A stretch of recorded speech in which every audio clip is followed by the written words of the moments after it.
We're about to take it back. Ladies and gentlemen, here it is, the most listened to radio show on the planet. This station is now the ultimate power in the universe.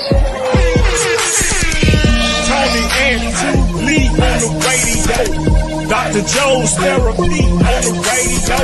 The love got me going live on the radio. Two mics and a mind on the radio. Radio, turned up on the radio. Radio, turned up on the radio. Radio, turned up on the radio. Radio, turned up on the radio. Two nights and a mind. Two nights and a mind. Two nights and a mind. Two nights and a mind. Welcome to mine. Hello. How are you? How is everyone doing? Welcome to the show. I'm know how I'm doing like I want to. What up?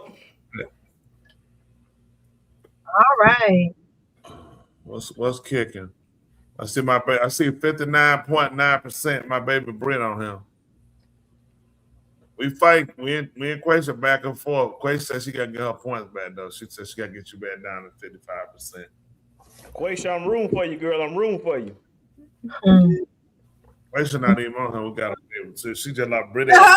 She's not even in here. So what does that even mean at this point? Are y'all sure Quasia not watching? I'm sure. I don't see her. Quasia, if you watching, don't text nothing. But if you're not watching, then put something in the chat. That makes sense. That means Brett up at 75. Ooh wee. Richard. My baby, I'm too to see you. Since when have they been fighting for this percentage? Too to see y'all too. I had got a little bit from Brett. Like, hold on, what happened to mine? Then Quasia said she need all hers. Quasia, I can't spend nothing. Brett just got to go down. I was like, woo! Mm-hmm. She just lose. She said, I got to get mine. I see we got that guy last week you were stalking. President Joe. Oh, yeah. Oh, he actually asked me for he DM'd me and asked me for my number. I said, I'm going to have to ask you first. That's and then I'll let him know. Let him know. Text him back. Tell him I told him that's sick. I said you needed to interview him. He said he's willing to. So the man's sick. Hey, stalking out here is real. If he's cute, I'll let him stalk me. If he's ugly, he can go on and move on. How are you guys? How is this week? Oh, rough. We make it. We make it. That's on top. My sleep. Anybody got some interesting stories? We got news now. Seriously, yeah. Do me a favor, slap yourself. You see why you lost your phone now? Oh, what's your background? Anybody got some interesting stories from this week? Yeah, we got one about a guy losing his phone and got some butt naked baby pictures, and people trying to figure out which end is the face and which end is the behind. You know I couldn't even get mad, preacher. For all Wow. y'all out there in radio land, I lost my phone today, but I couldn't even get mad. I guess ain't nobody even trying to call you. I guarantee you that. No. Believe it or not, this is a true story. About 4 days ago, there's a girl who comes and start knocking on my door. She rings my doorbell. I don't know her. She maybe, I don't know. I give her 30. And she's knocking on the door, but because I don't know her, I don't answer my door. I don't know like any of y'all, but if I'm home and I ain't expecting nobody, I'm not opening that door. I don't care. Probably I don't even like relation. people when they solicitate. Yeah, people shouldn't be solicitation at your house uninvited. I don't care if y'all trying to sell me something. I don't want to hear nothing about it. Your whole witness. I know I don't want your pamphlet. No, I don't want to vote for you. I'm not interested in registering to vote. Don't come to the door. The answer is no. I don't need a new roof. Oh. I don't want a roof estimate. No, I don't. I don't want none of that. Y'all stay off my property. So anyway, I don't answer the door. Later on that day, my wife, she goes and she checks the mailbox, And she say it's a girl who left her name, and she left a note in the mailbox saying that she lost her phone about 3 weeks ago, Oh wow. and that her phone is pinging that's at my house. And here's my number. Call her if I have my phone. If I have her phone. I was like, wow, this is random. Is this some scamming stuff? Yeah, this is true. Oh wow. So I don't think anything else about it, Dr. Joe, until the following day. She comes back to my house, knocks on the door, but this time she has like a disdain on her face, like she's getting frustrated and agitated and all. I'm like, what in the world? And I called the police. You called the police on her? You said you called the police? Yeah, I called the police on her. I called the police. People out there, if you pay rent and you got to get a new lease because your lease about to expire, I called the police. Absolutely. I called them on. Not only did she knock on my door, she was saying stuff under her breath like, this is sick, and I could tell she getting agitated. She goes and sit in her car and parks out in front of my house and proceeds to wait for like 40 minutes. 40 minutes? I called the police. Yeah. I called the police. 40 minutes. They didn't show up. Police. Why do you call the police though? Called 911. She out her rabbit mind. She crazy. Because it's going to be a bad transaction, Dr. Joe. I'm telling you, no, I don't have your phone. She's saying, no, her phone is pinging at my house. How that going to turn out? She's not going to come here and look at it. I called the police. Doggone, the police showed up late. When she left, that's when the police show up, dog. Then what happened? The police show up. I tell the police what's going on. Doggone, for real, y'all can't hear me. I'm sorry. I hear you. Yes, preacher was like, yeah. What happened? Yeah, I can hear So it goes in and out. Okay, so the police came late. I'm sitting there. I go out there and meet the police. The police like, hey, man, if she been staying in your yard that long, why didn't you call us sooner? I said, I did. Y'all slow to respond. He talking about some. He look like, we ain't got nothing going on. I say, I called the dispatcher twice. Dispatcher say y'all busy doing some other stuff. He looking at me like, man, we weren't busy. We ain't got going on. I'm like, anyway, I tell him the story. I show him my video camera because I got video cameras on the property. He look kind of, I zoomed in on her eyes. He looked like, yeah, she kind of crazy. Anyway, crazy. She left a I'm note. telling the police what happened. My neighbor comes out, and my neighbor like, hey. My neighbor like, hey, is the police over there about that girl and her cell phone? I said, yeah. She said that girl came over to my house saying that you stole her cell phone because your cell phone been pinging over to her. I told her, I say, baby, I say, them people live in that house, they took your cell phone. She say, baby, she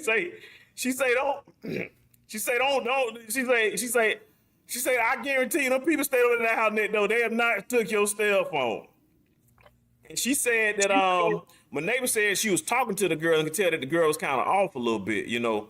So I gave the information, you know, because she did leave a note in the mailbox. I relayed that information to the police officer. The police officer, he had the dispatcher call the girl and tell her, don't bring her behind over here no more or she gonna be trespassed. So I said all that to say, a few days later, I lost my phone. See that? I started The You girl should have never called crazy the police on too. that poor girl. You need to call. Did Calm you down. And you need to call her. She might have your phone. Swap it out. You You get know her back. what? I think she do. To Get that girl the poll up, y'all think that lady stole my phone. You said what? Put a survey out to see if they think that girl done took my phone out here in these streets. You couldn't pin your phone to see where it was? No, because I ain't have my phone. I know, but you can't with your iPad. It's not connected to your Apple or to your laptop. No, your iPad. see, I don't subscribe to all them iPhones because they can track you on them iPhones. I don't subscribe to them iPhones. Well, See, all there y'all goes those iPhone phones. subscribers, and they tracking y'all right now. See me, I'm untrackable. They track every one of us. Please stop it. They're tracking you with those headphones right now in your head. Hey, listen. Big antennas. You know what?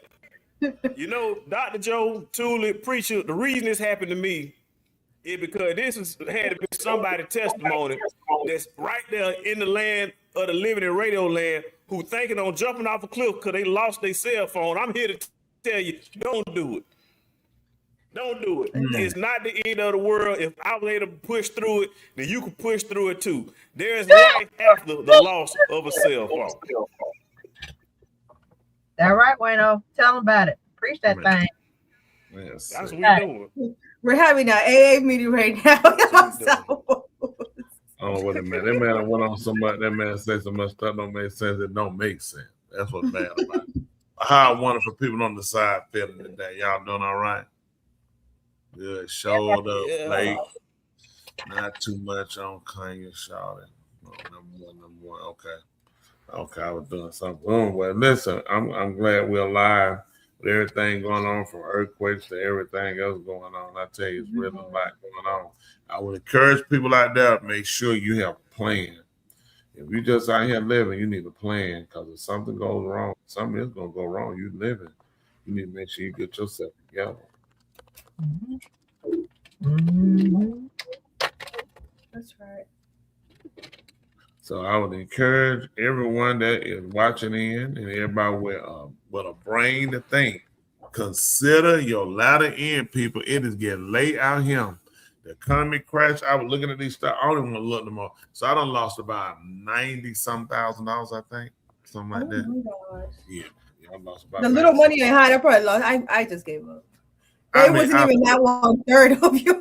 Not even I'm one. talking about that. When I tell you this stuff crashing, but I tell everybody just wait it out. I mean, at this point, make sure you're living right, people, because nothing working. I mean, I'm being honest with you. You got your hope and trust in this stuff. You're a fool. He said, go to Walmart, get a new phone. It's about $50. Some of them $35 if you have Metro PCS. That's so kind. Thank you. That's so kind. Inez, on the real, nobody doing business is going to Metro PS to get a phone. Everybody who go to Metro PS to get a phone. I'm just telling you now. For me, I do business. Portfolio. I'm not going to do it. I'm telling you, I'm strictly for AT&T.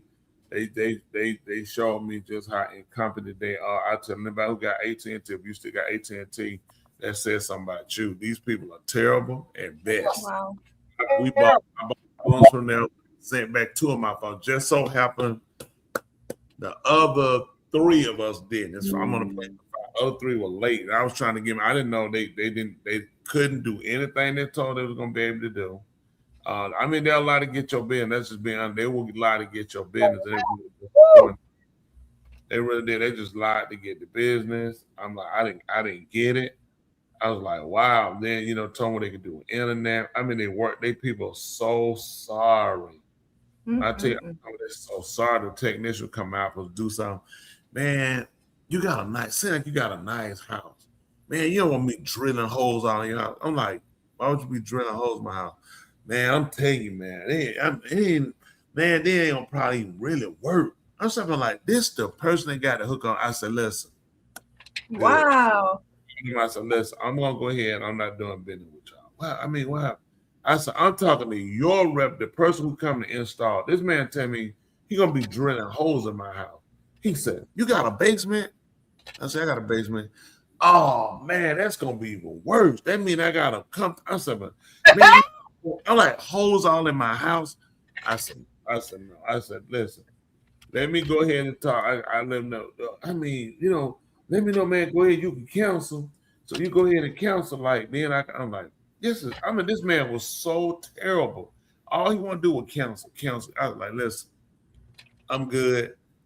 Let me go ahead and go with these other. I just went on back to Verizon. So anyway, I sent in 2 of my Verizon phones. everything. Listen, Verizon, I sent my phones in to AT&T. I said, well, send me back I ain't had a service 20 days. Send me back my phone. No, we'll have your phone. I want to give me the credit you gonna give me for them. None. Listen, when you drop them, they won't return. Listen, we have been trying to contact these people for months.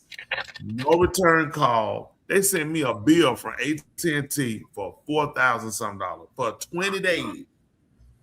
They got all the phones, but they sent me one box. I asked them in a bit, no, put them all in one box. Sent them. We didn't get a couple of phones. I said, it's impossible. All of them in the same box. If you said no phones, it'll make sense. It was UPS. I got it tracking. I'm like, that makes no sense. How did you? Yeah, $4,000 some dollars. We've been arguing, get it down. Okay, $1,300. How could I possibly owe you $4,000 some dollars and I owe you $1,300? Yep. What did you find? So just making it, and then I didn't get anything from my phones. I had to go back to Verizon. Verizon charged me for my phones. I think they charged me like $2,000 some dollars. So I lost all the way around with them. I'm talking about I lost. I hate AT&T with a passion. I tell anybody, AT&T customer, drop them, don't use them. The customer service was terrible. The initial person I talked to was good. Terrible. Listen, once you drop them, they will not call you back. I don't care how nice that rep was talking. You're done. Listen, at first, everybody, I said, listen, I'm only dropping you because your people can't fulfill their part of service.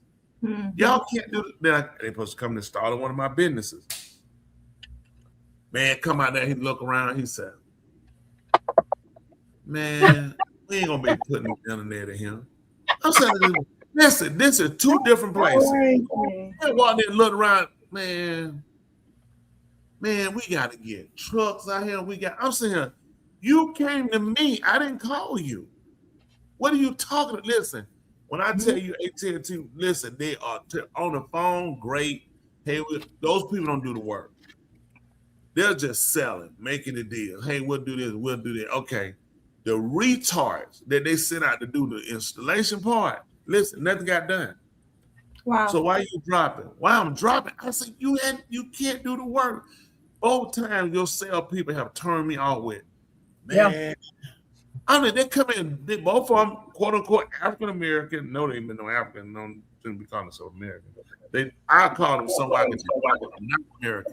Sorry. Anybody got AT&T, they sorry. They have terrible service. I've lost. These folks cost me thousands of dollars through their incompetence. Wow. They listen. I'm so disgusted with them. I hate AT&T. I tell everybody, you don't use them. They terrible. They're just a terrible company. Just get back. That's all I ask. Listen, don't experience. Verizon is better. Yeah, Verizon, and we better. Verizon, I'm back. Yeah. You just make sure you do right. So yeah, it's just terrible. Anyway, should have went to boot again. Let me tell you something. People that do business. Let me help all y'all out. Companies you don't use if you're doing business. People who use it, they're gonna tell what they want to. They're doing low-level business. You don't use stuff like Boost, slap my behind and dial up on number 5. You don't use none of these kind of services. T-Mobile, even with T-Mobile, listen, they can go use, what's that boy that you the little comedian? Grippy. What a little boy supposed to be funny? Kevin Hart? No, he not funny either. What's the other one? Ducey? No, what's the name?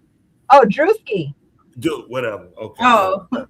All these people, get all of them you want, and the other black lady smoke cigarette. Put all of them on there you want to. I don't want your phone. I'm not interested in no T-Mobile. I need service. I need service. I need to use Verizon. I need somebody who can get out there. AT&T was number 2. So if you just got nothing else going on in your life, I guess you can get them. I'm just being with you. Verizon gonna have some. Verizon got people. I gotta make calls. I gotta get out. I gotta talk. I gotta be able to move. I ain't got time for no antennas. And it don't. Once you pass a tree, your phone don't work. I just ain't got time. You know what I'm saying? So for those y'all that got Boost Mobile, I know you ain't got no business. I mean, you ain't got no real. You not call a friend. I need somebody to call me. She said, "Wait, he said little comedian." I don't listen. And that's why I was like, little. I mean, I don't know people. Listen, real comedians. Okay, let me tell y'all something for real. Real comedians. Been a real comedian. Talking about this size. Richard Pryor. Let me tell you, real comedians to me, who I'm telling real comedians, okay, who I would consider real comedians, okay. Richard Pryor. They would use Red Fox. Red Fox really wasn't a comedian like that. Stand-up, like he was a stand-up and TV. When you look at Rich, Richard was versatile. That's what Eddie Murphy was the next thing to him. Murphy was it because he could do stand-up and he could do TV. Dave Chappelle funny. Martin. Yeah. Martin had his thing. Martin could do TV in that. I mean, who else you got? I kind of like Cedric Entertainer a little bit. I think he comedian. I think he could be following a comedian. I didn't get Bernie Mac. Bernie had a little short run. Bernie had a short That man was hilarious. He died too young. That's about it. He had sarcoidosis. So like a lot of these people, they just ain't had no real. I know these people can't well it. These guys. You don't think Kevin Hart is funny, preacher? Nah, that man. I think the funny thing he did when his show go off. Oh my gosh. I'm not into these guys. Like I'm being with y'all. When we grew up, you had to be funny. These guys are not fun. People laugh at anything. Everything now is about a homosexual act. You know what I'm saying? Why? Like Dave Chappelle. That's why I heard some of Dave Chappelle. Somebody told me it was fun. Oh man, this thing. You remember we watched? I saw something. He was like, he said something about he would have sex with what's that little kid name from Home Alone? Macaulay Culkin. Man, I was done. I said, man, I didn't find nothing fun about that. You would have had sex with Macaulay. Man, you don't even play like that. I don't care if he's drunk. It's just stuff you don't even say. Right. Man, that you know how many kids been exploited and that. Why would you say that? You put and see he can look at it was funny. You gave them people a reason to use that on you later.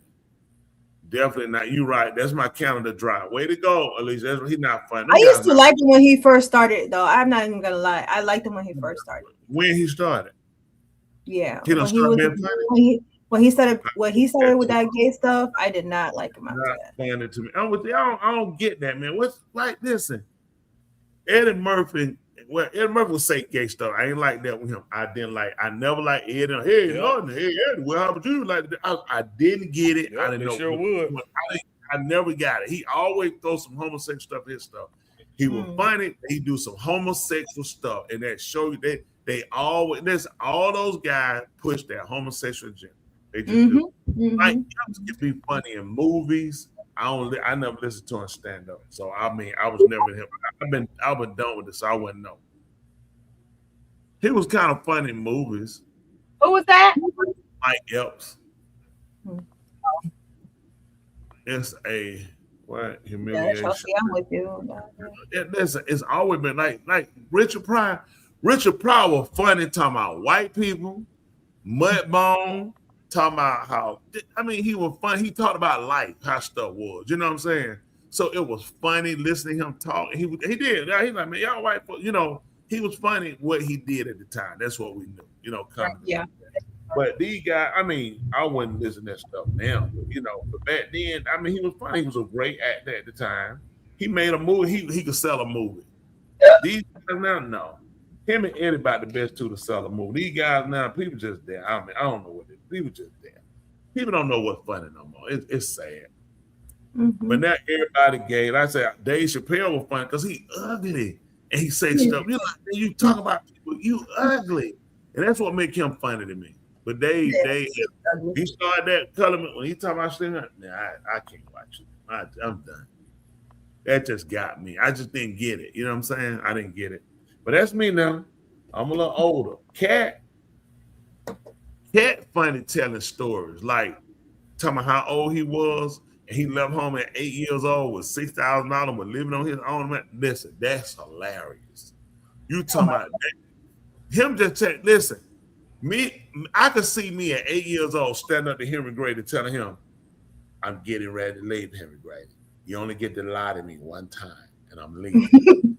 Take my $12,000. Let me tell you something. Y'all know what that was? My death, burial, and everything. Y'all hear me? If I told Henry Grady, I'm leaving him because you lied and you'll never lie to me again at 8 years old, and I'm on a bus going to Miami, Please tell me where you stand and where you getting grocery from. Nothing that man said. The man said he will read 3,000 books a year. Funny to death. Listen, they don't even have that Naturally many. funny. The Cat in the Hat series only has about 10 books. Then the man said, when he was 6 years old, listen, he was writing his dad's sermons when they were going to Africa. He was playing, listen, Henry Gray to come to see me. I'm 6 years old, 8 years old. Either one of y'all, let me tell you something. I'm pretty smart ladies, right? Picture this. Your parents come to you, you're 8 years old. Listen, Joe, Twain, listen. Book the trip to Africa for me and the other adults to go. And you, hotel lodging, and I need you to write my sermon out. Do you understand booking a plane, credit card information, what you got to do? Mm-hmm. Hotel, you got there's some stuff connecting flights. You're 6 years old. You understand how retarded you got to be to listen to this stuff? Hilarious. Funny stuff, but I've never been a Cat Williams like on Joe. I ain't never seen, I've been with you. I've never heard him say that funny. Cat Williams? I've never heard him talk like that. I mean, I just never heard it. If he said something funny, I missed it. I didn't listen to these guys. When Monique came out, I'm Hart Street. You gotta listen. I'm out here in the dope gang going, I want to watch no comedy show. I ain't got time to watch them guys. I ain't going to comedy. I might went to a comedy show one time. I didn't go to stuff like that. I ain't got time. Do you have jokes? Don't use me. They saying who they put up. Look at more people ain't funny. Why did more people ain't funny? Adele, Samoa, and who else? And Monique. I remember Samoa from when I used to go skinny girl to this club, and she was the MC for this particular event that always happened at this club. She was funny. Now she was funny. She was on Glenwood Road. I don't think Monique is that. I think some more maybe, but Monique. Cat is funny. I just ain't heard him say, listen, this is what people confuse with funny. Okay, let me tell you something with comedy, okay? Comedy is about entertaining your crowd, okay? And it's doing a way where you can do it. I mean, it is. It's about entertaining the crowd and getting them to see the humor in things, right? These guys, everything they do, grab their peanut. Look at MF. So what you doing? Yeah, they do nasty stuff. So you ain't hitting that thing, is you? Man, I had your lady. Why is this comedy? This is not even comedy. Some people find this somebody who hands tied sitting out talking about, hey man, you ain't doing nothing with that issue. I can tell you, this is not comedy. People coming like, man, I want to see you do your thing. And this what you pick. To talk about me, am I having sex with my wife? You probably ain't doing nothing with that is. Man, I need to get that. What are you talking about? You're insulting that person. You get somebody around to fight. Why? Because you don't have jokes. So you attack the crowd. You see what I'm saying? And then you're offensive. Then you MF. Where's the humor in what you're saying? People don't even know. People are so unintelligent, and I know everybody here, if you use 5 cuss words, man, you so funny. Why can't you story tell? Pryor could tell, he could story tell. Mudbone, Mean Dracula. Nobody in the crowd is insulted. You see what I'm saying? These guys could story tell. Go and see Miss Rudolph for Thanksgiving, and his friend with his feet. Y'all don't know nothing about that for y'all time. Them guys could story tell. You see what I'm saying? These guys not no storyteller. They're not no storyteller. You know, people like them because they don't know the difference. You've been around lame stuff all the time. So you ain't heard it, man. You don't know nothing. You just naturally so neat and funny because they grab their penis and hold the mic and call everybody MF. He called me MF. He said I'm not having sex with my wife. That's crazy. It's retarded. They were saying that and people were laughing. I think they laugh just because they're nervous at that point because they're sitting there listening to this stuff. You know what the crowd they do? Get up and walk out and demand their money back. I came here and I really thought you had a skit together. Yeah. The whole skit involved you talking about, am I having sex with my old lady? Yeah, I know y'all. We got a white guy in the audience. I know he ain't got no penis. Yeah. That's what they do. That's what they do. What are you doing? Yeah, that's what they do. That's exactly what they do. And whites come out there like, I like to hear the comedians tell. I want to hear your story tell. I didn't come here for you to talk about my penis side or my old lady. Come, I mean, you could say some kind of, in an entertaining crowd, but some safe that don't get offensive because these guys really are not comedians. They insult people that really come to know what they're doing. Right. But that's me though. What happened? He said they do skits on social media. Now I don't watch. I wouldn't even know because I don't watch them. The only time you heard a comedian even talking with the crowd was at a heckle. Yeah, that was true. Because they were storytelling. These guys don't know how to storytell now, but people love them and you just dump your money like these rappers. I ain't got like what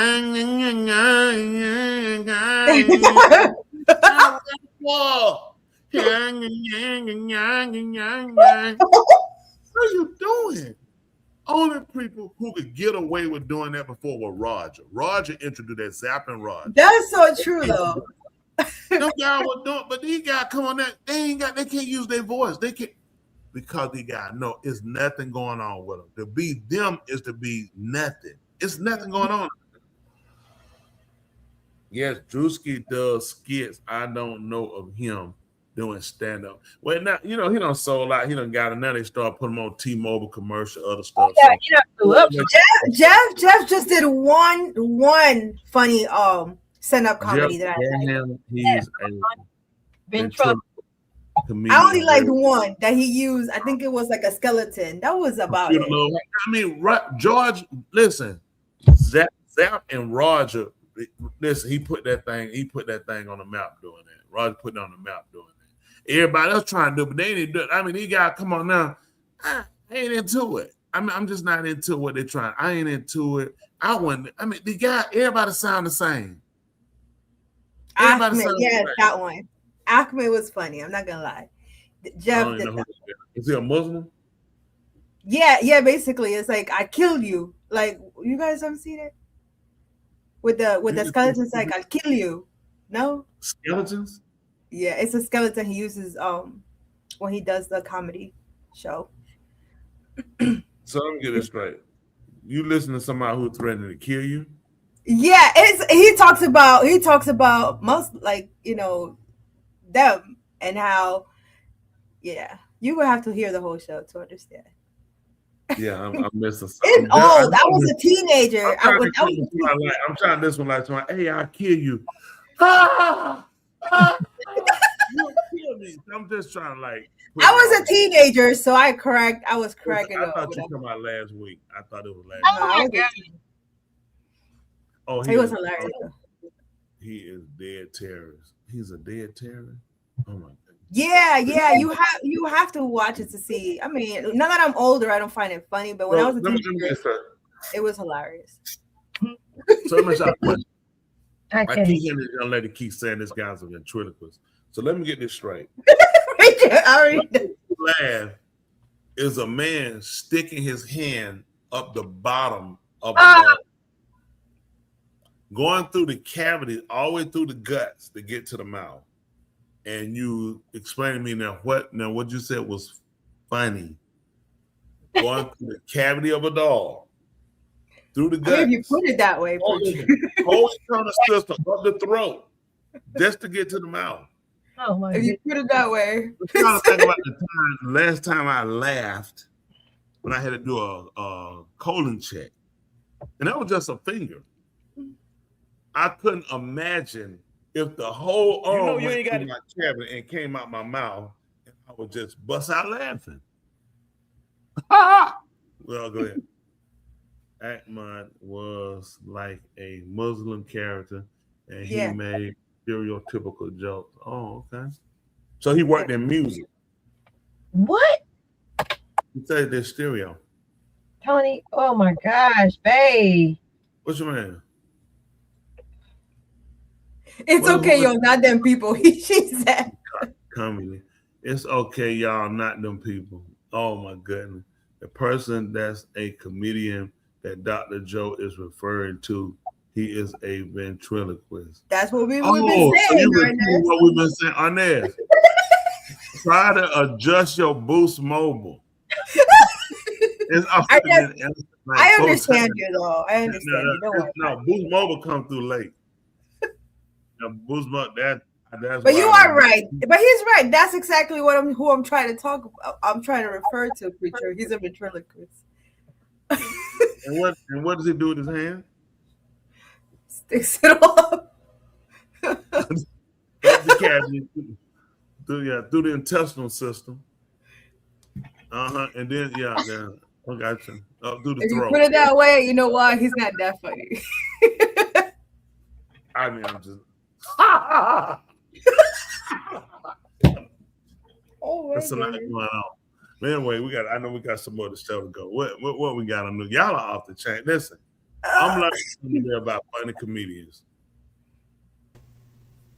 So today, all you gotta do is just get up, grab your penis, and call everybody MF and stick your hand. Whoa, man, I must have been logged out for a minute. What you grabbing? What? You came at a long time.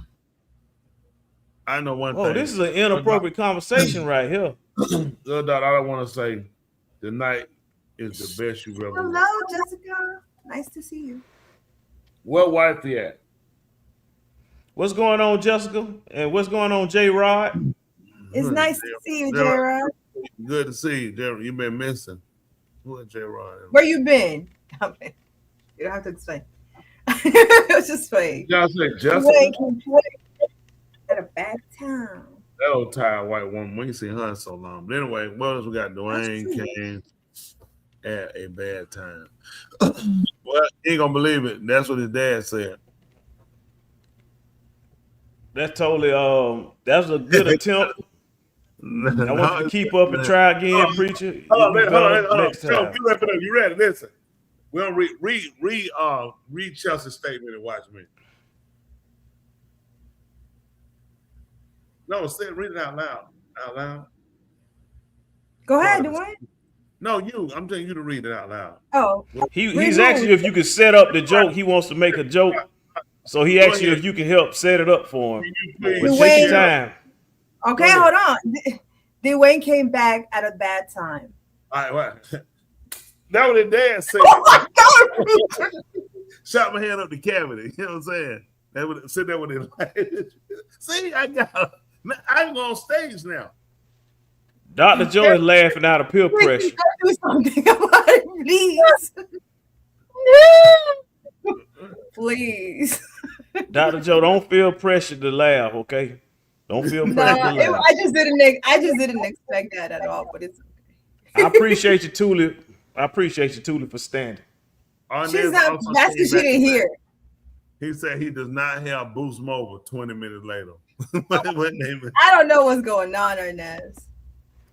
I don't know who Ali Siddiq. Ali Siddiq has funny stories.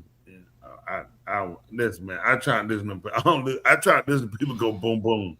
If you ain't got amps hooked on your speaker, I don't be trying to listen to people go to boom boom. Them people go boom boom. So anyway, what we got going on? Let's say yes, and then I was going to say him, but I didn't know if anyone know him. And guess what? If you said there's two of y'all, and I still don't know it. So come on, what we got? Let's go ahead and hit the news. What we got? Why we got Love Doc? This the best he ever looked. Good to see you, Sam. My niece, she in school to finish up. We're trying to get her doctrine because I need some money bad. I know that's right. Sam is a great person. Keep standing, Sam. Keep studying. You will be the finish line before you know it. Listen, Sam, your uncle's a sex machine. I need the money. Oh my gosh, Tony, please. See how she begging? I needs the money. So I can get my PIMP on. I had met a young lady today. She came up. She told me she was in college. I told her I was in college too. What college I told her I went to, Tula? Unfortunately, Pimp University. What? No, you didn't say. I told her PIP. I told her I go to PIMP University. She said, "You for real?" I said, "Yo," I told her I'm still there. I said, "I'm a teacher." What did she say? She was just looking. She didn't know what to say. I told her Austin was right there. I told her, I said, "I'm trying to get with his mama." I told his dad ain't did that for him, so I'm trying to get with his mama. He was like, "What?" Yeah. I told him I'm out there. I'm out there. I told him I'm out there. Y'all, I'm out there. She must have been like, "Whoa, what's going on?" Oh, girl got disturbed for no reason. She was just. She said, "I want to be the person I was." But this, what the person you were before you heard that, it wasn't. Now you somebody. Now, I help you become. There you go. Look at my niece. You know, you play weight. This you better tell your auntie I'm out there. Bye-bye. You better come on, get with me. So you need to come on and get that doctorate so we can get that pay raise so I can get out there. So I can get. I need to get one curl come down here in the front right there. That'll solidify me. Mm-hmm. I leave everything short. I just want one curl right here in the front. One little tweaker like that. Oh yeah, that bring it back out. They know you out there then. Mm-hmm. So what we got in the news? Oh wait, no go. All right. Y'all, for the record, the reason why he got his phone is blocked out because he's on the toilet. Please put the mute on when you drop one. Oh yeah, that's it. He know when they're Puerto Rican. You ready? Wayno? You got hung up again? He said one time one of them logs got sideways in it. That's why his hip poke out. Well, anyway, let's see. All right, come on. Let's do it. I'll do your first one. Hold on 1 second, please. They say you're wilding out, preacher. Who's that at? I'm saying my God, wilding out. In real time. Someone, are you serious? Like right now. Hold on. What I'm doing when I do this? I'm wilding out, but you got a man through the cabin up behind of a door, and he's a comedian. And I have on my hands. Go ahead.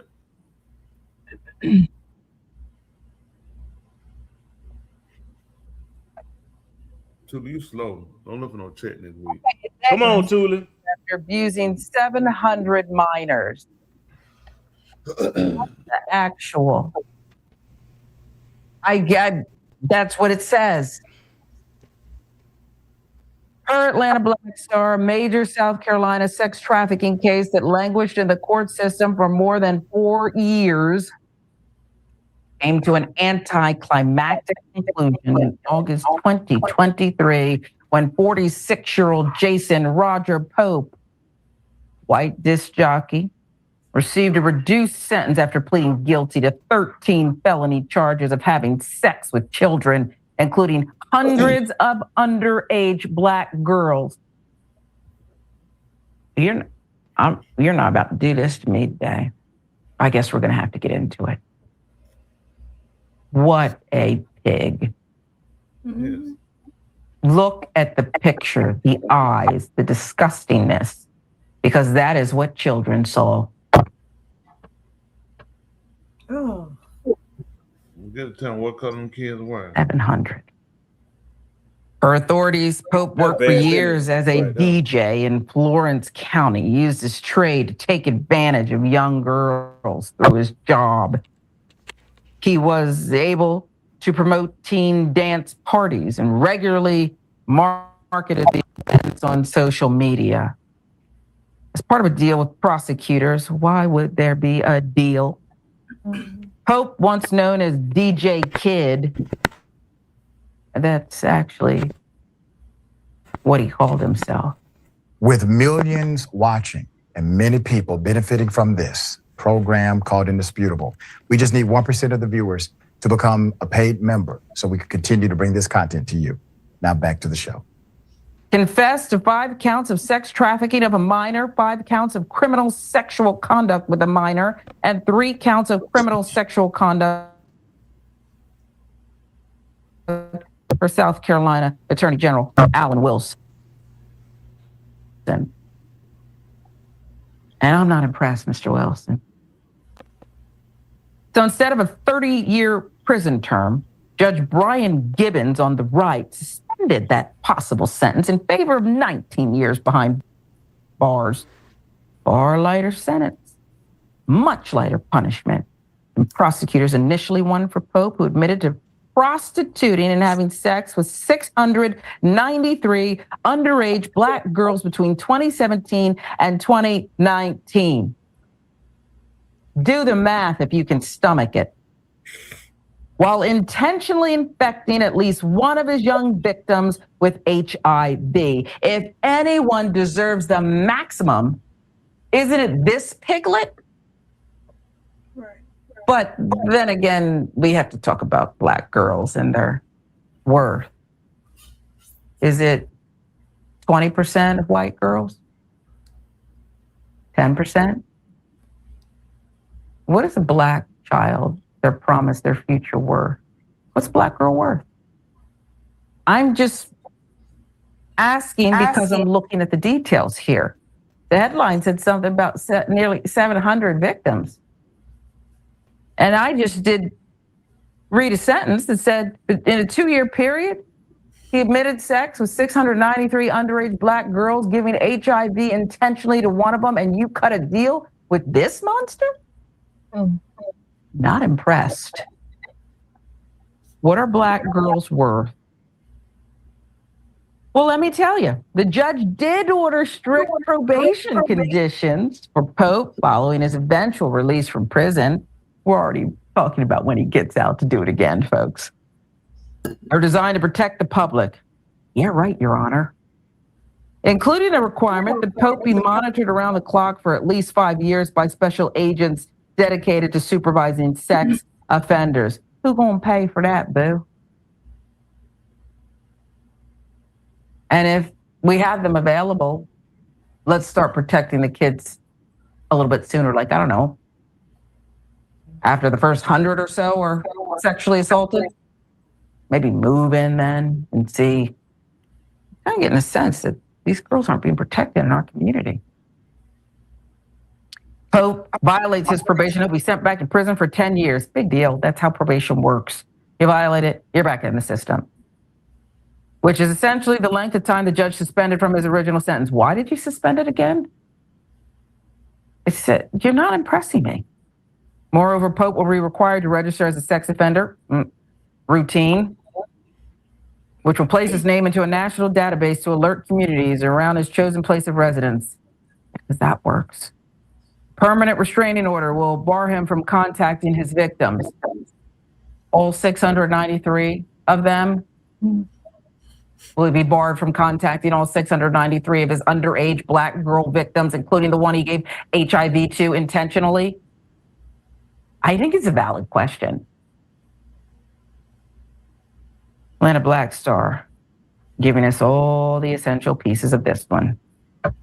Pope was arrested September 12, 2019, after authorities found evidence he had lured teen girls through his social media pages using his charming public persona as a front for sex. For nearly 4 years following his arrest, the legal case remained stalled. Why? While Pope remained held at the Florence County Detention Center without bond, he ultimately pleaded guilty on August 30th, 2023. Okay. The Attorney General and the judge they need to go. And I don't care if they're not even the worst. We've covered some really incredible stories on Indisputable here. 3 years earlier, January 2020, Pope was indicted on 14 charges, including criminal sexual misconduct, promoting prostitution, human trafficking, kidnapping, and other offenses. Highly anticipated trial, however, never materialized as the judge granted continuances that gave the defense extra time so that the defendant could be evaluated mentally. And soon thereafter, a psychiatric expert diagnosed Pope with autism.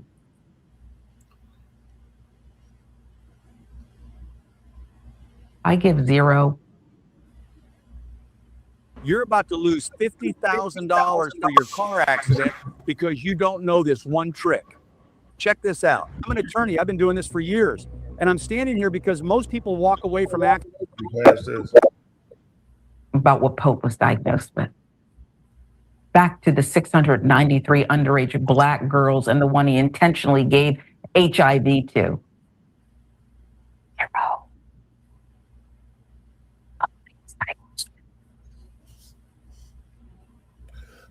As a result, Pope's lawyers quickly filed motions claiming he was incompetent to stand trial. During a bond hearing in December 2021, Pope's attorney claimed their client had the mind of a teenager and deserved to be set free. No, wanting and teenagers is the problem here, defense attorney. Desiring disgusting acts with underage. That's the problem, attorney. And no, he should not be set free to do it all over again. However, prosecutors argued that Pope was still trying to contact and intimidate victims from his jail cell. Bond was denied. Yeah, that's something right. One thing. Just one. Later, a psychologist for the prosecution also determined Pope was competent. Before the trial was set to begin, however, Pope pleaded guilty last August, ensuring he would walk free again. Did you have to let him plead guilty? Pope had more than a dozen run-ins with law enforcement related to involvement with young girls dating back to December 2011. Do you see what I mean? So you're actually responsible. So all of these dating back to 2011, dozen run-ins, one such incident involved a 13-year-old who claimed she had unprotected sex with Pope only to later discover he had AIDS.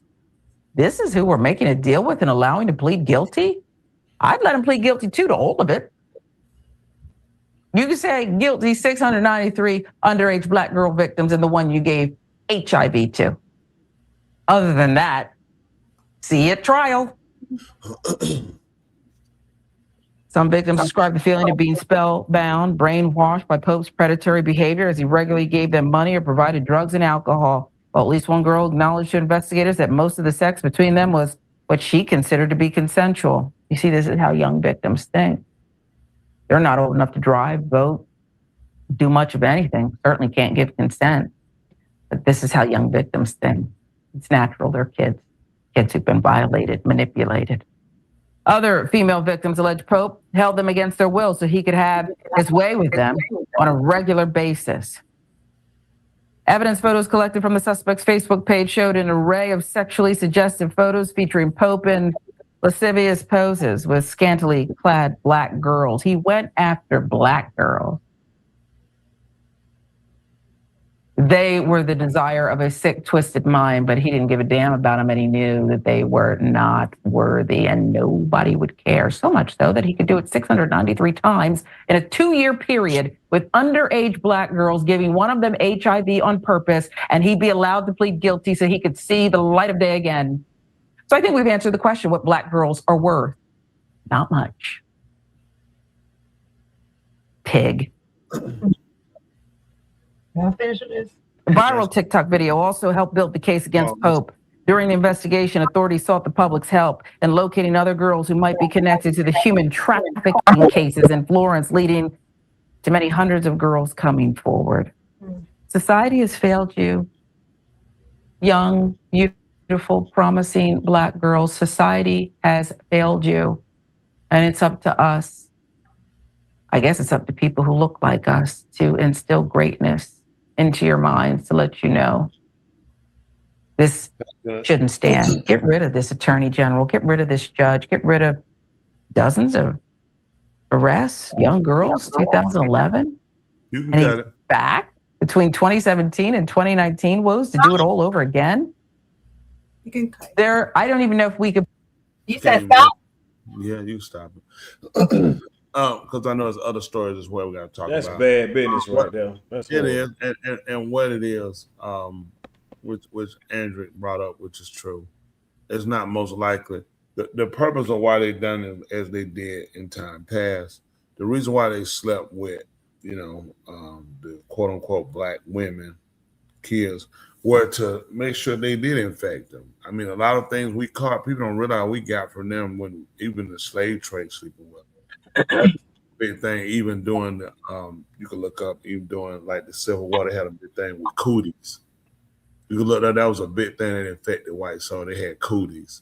They had this. You look it up, just see if I remember this from years ago. So think about it. They were sleeping with white women though. Those women that they were sleeping with what color men. So this is how you infect the race. You give something to one who will go back. And see, this is what they did, and what should alarm quote unquote African American women. One of the problems, and don't take it to fight me, but take it to just research to see. They taught you to hate us. They taught us to hate you. So you ran to them for cover. You ran to them for protection. You ran to prove to them you were smarter than us, that you will educate yourself, that you will serve him better than him, than being with us, and that you will be loyal to him. It is. I mean, it's just a going. There are times when the quote unquote African American black woman needs to call the police on him, quote unquote African American black man. But they've taken that to a height of anything he says or raises his voice, I'll call the police. I'll put you in custody or put you in the hands of him, and I'll take everything from you to go to him, and now it turned around and backfired on him.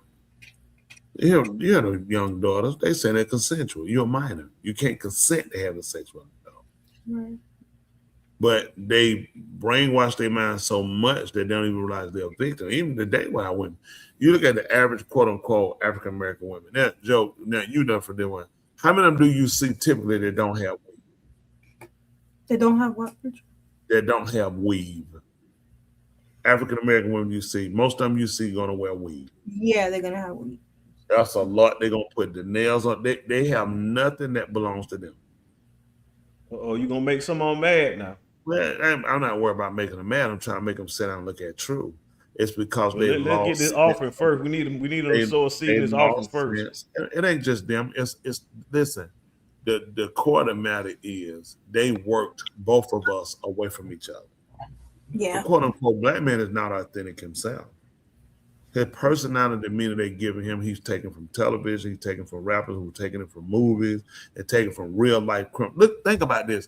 How can you fix a society when the men predicate themselves on being a gangster? What were we taught about gangsters growing up? These were criminals, these were bad people.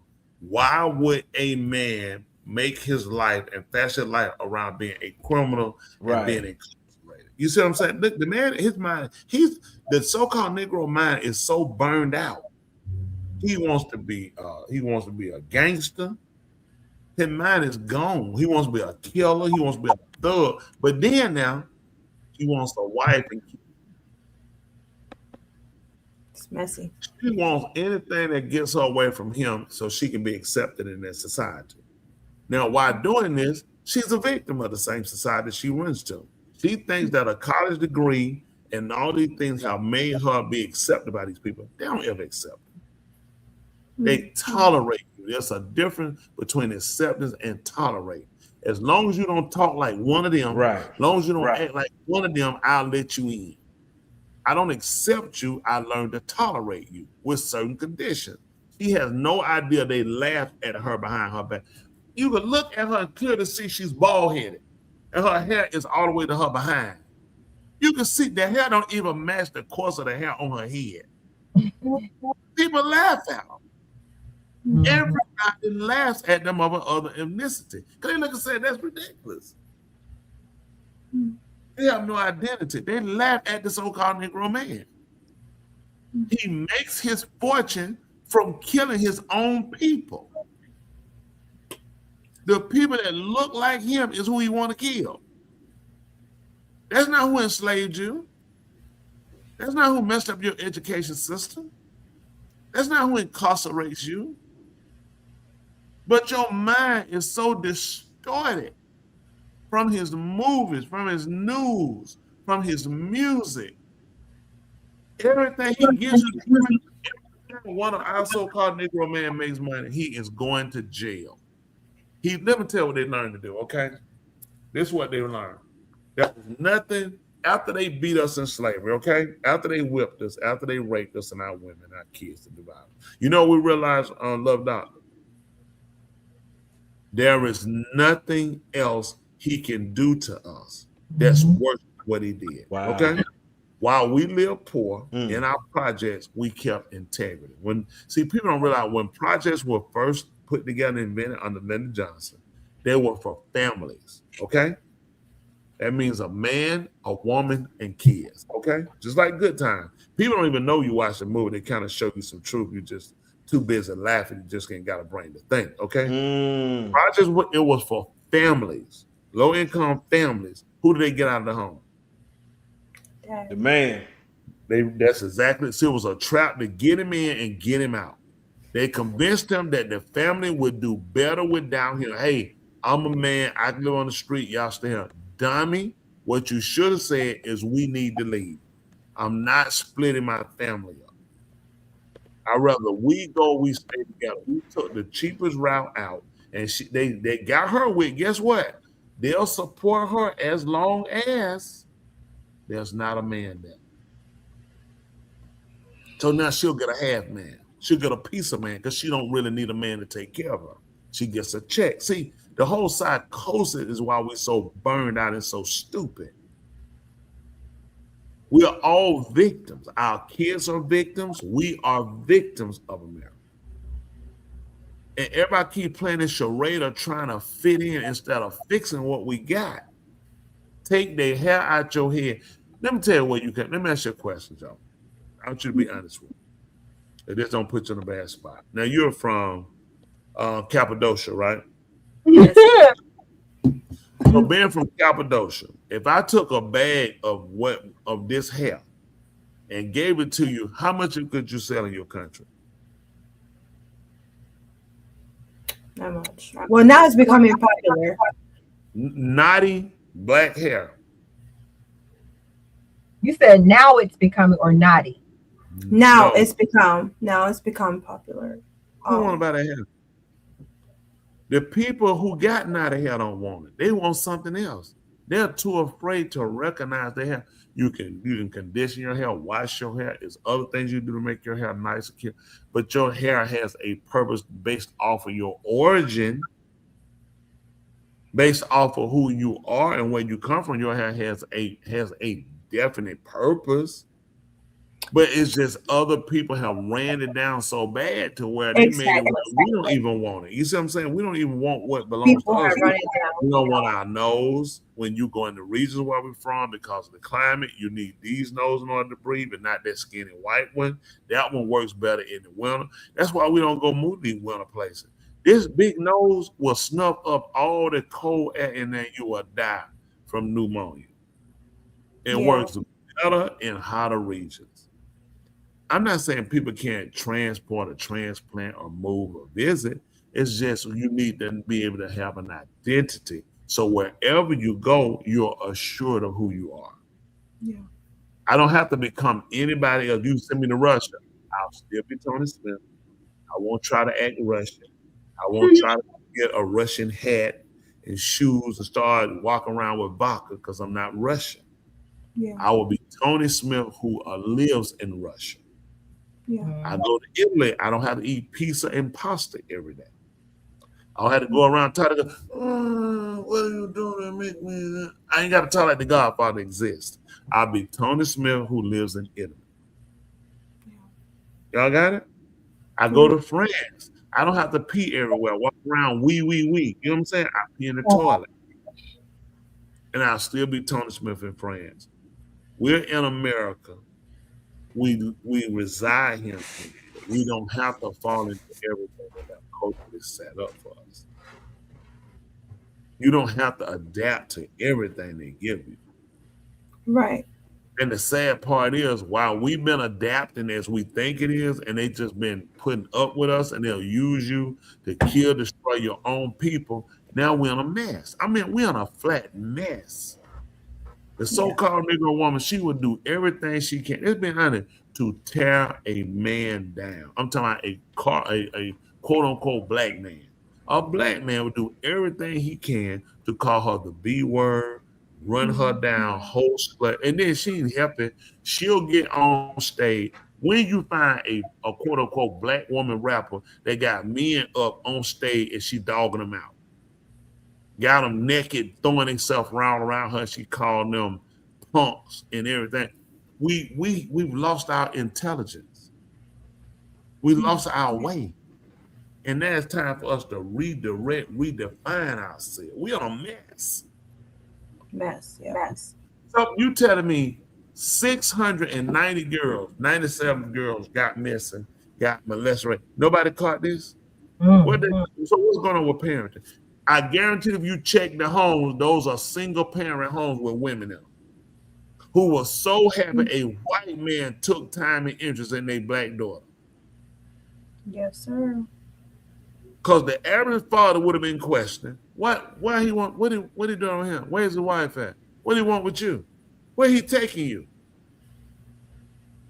But her to run in the street, put on some pants with a tramp stamp on the top of her behind with her booty out. You somebody mama. Your behind is out, your jeans don't come all the way up, and you got a tramp stamp on your butt cheek. It's an embarrassment. Somebody's mother. Your mama come to school. So if you imagine your mama come to school with her booty out with a stamp on top of her booty. Nope. No, sir. With tattoos run up her calf muscles. No, sir. And a whole globe run up her arm of places she ain't never been. Your mama. A woman would be more tatted than a man. All across her tit. Why would you write the encyclopedia across your titty? The whole encyclopedia is running across her titty. Yeah.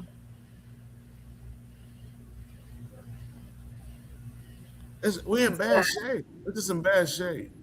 I just wanted to elaborate on that and then kind of segue into another story we had, Tulin. Tulin? Okay. You can't be here. Here you will already be moving. I am moving. What are you talking about? We're finding a story about the missing young ladies. Oh, missing? Hold on. I did the other one. No, that's fine. They said they kind of work together. Okay. Okay. I think it's Don't worry about it. She about to get fired with Love Dollar, but it's moving better. She getting that sign there. Huh? What happened? God say this. Fire me. Good, feeling good, and Maverick's Club in Atlanta, Fight Plus News. Reporting live from Maverick's Club in Atlanta, Fight Plus News. I'm Janabu. This week, the name Ashley Janae would take over headlines after she reportedly passed away during a trip this week in Africa. Her suspicious death, which is currently under investigation, would spark a conversation around race and speculation that she may have been killed by her new fiance, Joe McCann, who is currently being held for questioning in Tanzania. Now, the unfortunate story, as Janae's family continues to seek answers, wouldn't be the only death involving a Black woman just days apart. In fact, the story has now brought a spotlight to Black women who have been killed across the country. Our report starts on April 8th in Atlanta, where pregnant mother and rapper Sadiddy was shot and killed while in her car. According to reports, Sadiddy, whose real name is Qualisha Barnes, would be shot in the face at least 4 times before police would arrive. According to her family, despite a suspect not being charged yet for her shooting, they do believe she was targeted due to her recent pregnancy. She was just 36 years of age. Now, unfortunately, on April 10th, another Black woman was shot and killed, but this time in Columbia, South Carolina. Sierra Halcott, according to reports, was found dead in a local neighborhood at 11 a.m. on Tuesday morning near her family home. At the time of her shooting, it was unclear who the alleged suspect was, and it wasn't until 2 days later police would arrest a 19-year-old for Halcott's murder. The motive as to what prompted the shooting has yet to be reported. Halcott was 31 years old. On April 13th in New Jersey, a woman by the name of Victoria Alexander would be a victim of a murder-suicide while at work. Alexander, who was a nurse in her local area, according to reports, was shot by her estranged husband, Brandon Alexander, before he returned the gun on himself. Investigators say that around 6 a.m., Brandon blocked his wife's car at her job's parking lot as she arrived for work, got inside her vehicle, and left 2 suicide notes on the dashboard. A food delivery driver would eventually arrive, and Victoria would take the opportunity to escape by running into her work facility. where she was then chased into the building by her husband, who would then shoot her multiple times before taking his own life. Victoria was announced dead at the scene. She was just 38 years old. Now, traveling to the Bahamas for a quick moment, outside of killings of black women in just the U.S., on April 14th, a grandmother, Tamika Nottage, who was watching TV with her family around 10 p.m., would be killed by stray bullets that would rip through her home while holding her 1-year-old grandson. According to investigators, an unidentified man was chasing another man, fired multiple shots during the pursuit, and that's when the bullets would enter Tamika's home as she sat on her bed. The 48-year-old janitor's school's blood, according to her mother, would cover her grandchild she was holding before being removed from her arms. When police arrived, Tamika was unresponsive and later passed. The suspect would flee the area and is still unidentified. Now, back in the States, on April 14th in Chicago, the wife of late Cook County Commissioner Dennis Deere would be another victim of a murder-suicide. According to local news outlets, Barbara Deere and her son Caleb were found shot in their home close to 6 p.m. And according to official reports, Caleb would end up shooting his mother 3 times before taking his own life. At this time, it appears to be unclear on why Caleb would decide to kill both he and his mother. The 51-year-old Barbara was a mother of 3 and is survived by her daughter, who was at school at the time during the shooting, and her other son, who happens to be the twin of her son Caleb. On April 14th, back in Atlanta, 34-year-old Bianca Huntley would be found shot on a well-known highway during rush hour traffic on her way home from work. The mother of 2, who was also pregnant with her 3rd child, according to her mother, would be shot through her BMW as she drove from work. She would then attempt to exit the vehicle and call 911 before passing. According to her family, they do not believe the single mother was a victim of road rage and speculate that the incident was a targeted shooting. Now, just 2 days after Huntley's killing on April 16th, another woman will be found shot in her car in Atlanta at a local shopping plaza. 25-year-old Ari Spearman was reportedly waiting behind a plaza Thursday morning around 8:30 a.m. 2 hours later, Spearman was found in her car shot. According to a business owner in the plaza, Spearman was spotted waiting for someone before she was found. The investigation is still ongoing. Now, that same day on April 16th in Houston, a pregnant mother, Ashanti Allen, who was missing since April 9th, was found dead. Allen, who was 8 months pregnant at the time of her passing, was found near a local bayou after her family would receive a strange text that Allen was leaving town. At this time, her cause of death has yet to be reported. However, Allen's boyfriend and father of her unborn child has been charged with capital murder, and he is currently still at large. She was only 23 years of age. As you should know, April 16th would mark another unfortunate shooting as former Lieutenant Governor of Virginia, Justin Fairfax, would shoot his estranged wife, Serena Fairfax, who was a successful dentist in her area. According to reports, Justin would end up shooting his wife in their basement before going upstairs to take his own life. According to those same reports, their conflict stemmed from Serena filing a divorce a year ago, with Justin recently only having 2 weeks left to move out of their family home after a judge would order a move over ongoing tension between them. Serena Fairfax was 48 years old. Now, we're certain that these stories are only some of the killings of Black women that happened in the States this week, like the unsolved shooting of 21-year-old Daya Carter in Denver, who was shot in her car on April 12th, rounding out a total of 10 Black women killed just this week.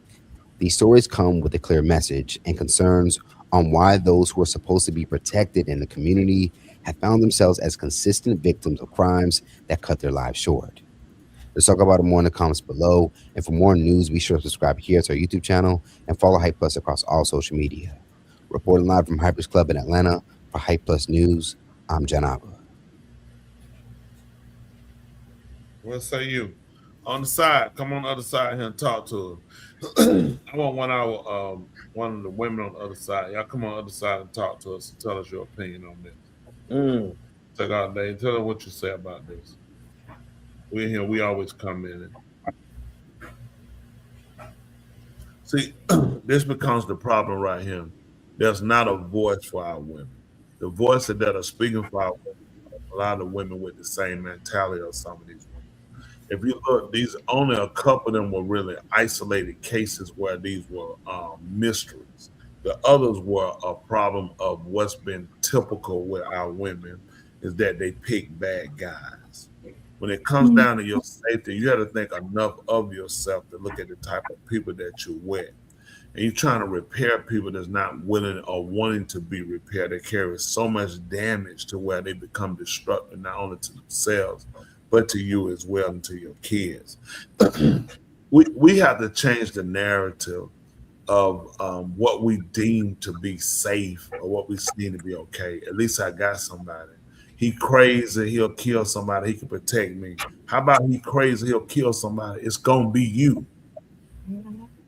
You are the most easy and the most expendable thing to dismiss and to get rid of is a quote unquote black woman. That's why it's so imperative and important that you start, reassess how you do, how you show. Think about it. Most of them go out in the street. This is just the truth, Sam. The mouth, they're loud. This is the average. Tell the truth, you're loud. Uh-oh. You dress loud. I'm just being honest. You bring a lot of attention to yourself, not in a way of respectability, but you bring a demeanor, or you bring a persona of yourself of disrespectful, overbearing, loud, quote unquote, black woman. That's not every woman. Yeah, it's your mouth, it's your body. You can do what you want to do, but you're in a society where other people say, "I can do what I want to do too." You can dress half naked. You can let your titties out and put the whole encyclopedia on them. You can let your butt out with a tramp stamp. You can write up the side of your calf muscle. And guess what another guy says with a gun and a knife? And I can kill you and I can rape you. Both of you have a problem. There needs to be in society, you need to have what's known as rules, governing rules. Right. I can walk out and, with a net shirt on with no bra or nothing in my tit. This is my body. Another guy who feels like, you know what? I can kidnap you. But this is my body. See, the problem is both people don't understand society rules. We lost them. That's right. That's right. When do y'all remember going to school, a girl could come in her behind out and she had a stamp on her behind. She could go to school and all her tits out. When you remember this? Not in my time. Society, you couldn't, because you know why? We have rules in society. You know what they'll tell you? You go to the zoo, Dr. Jones, President Jones. You know what? Don't feed the animals. Don't feed the animals. A couple of things can happen with you feeding them. You know what it is? You could take away their sense of survival or how they're predicated on how they eat. Okay. Or you can create something they can say that you're food. Food comes from you. So I will attack you. He sees her naked.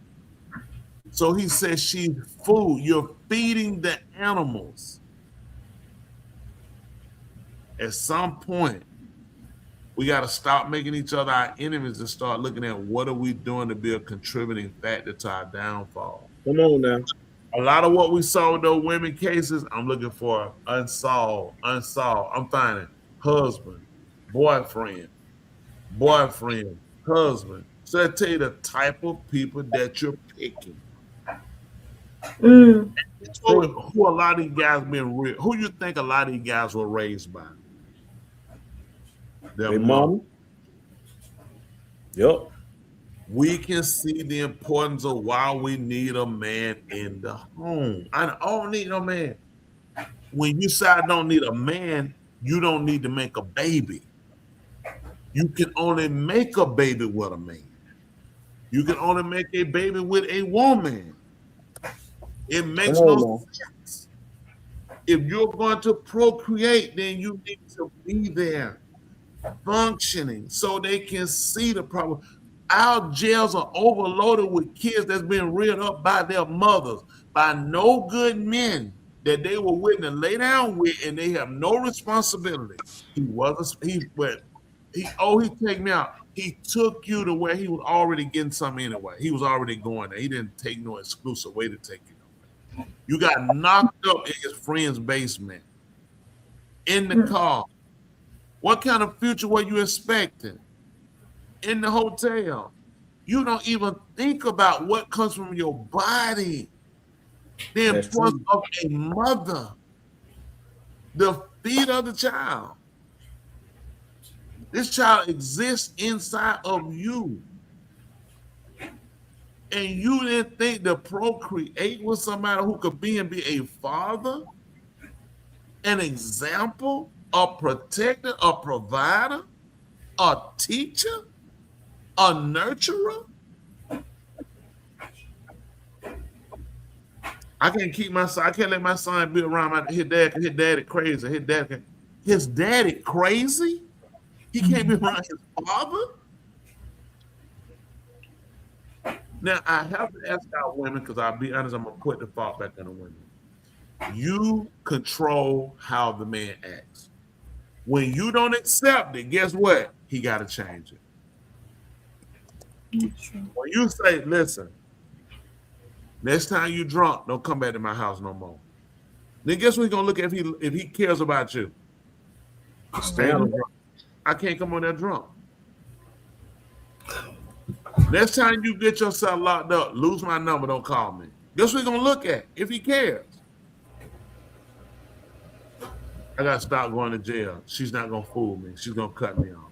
The women, the truth be told, the women, if you be honest, you are the contributing factor because you will not accept better from him. And I give part out, man. You go after the woman who a woman that takes care of herself, that has have unction about herself. Because if you don't want her, you want strength. Somebody you don't have to talk. Do it a little louder, little doctor. A little louder. A little louder. You didn't bust out your drum. Louder. Woo.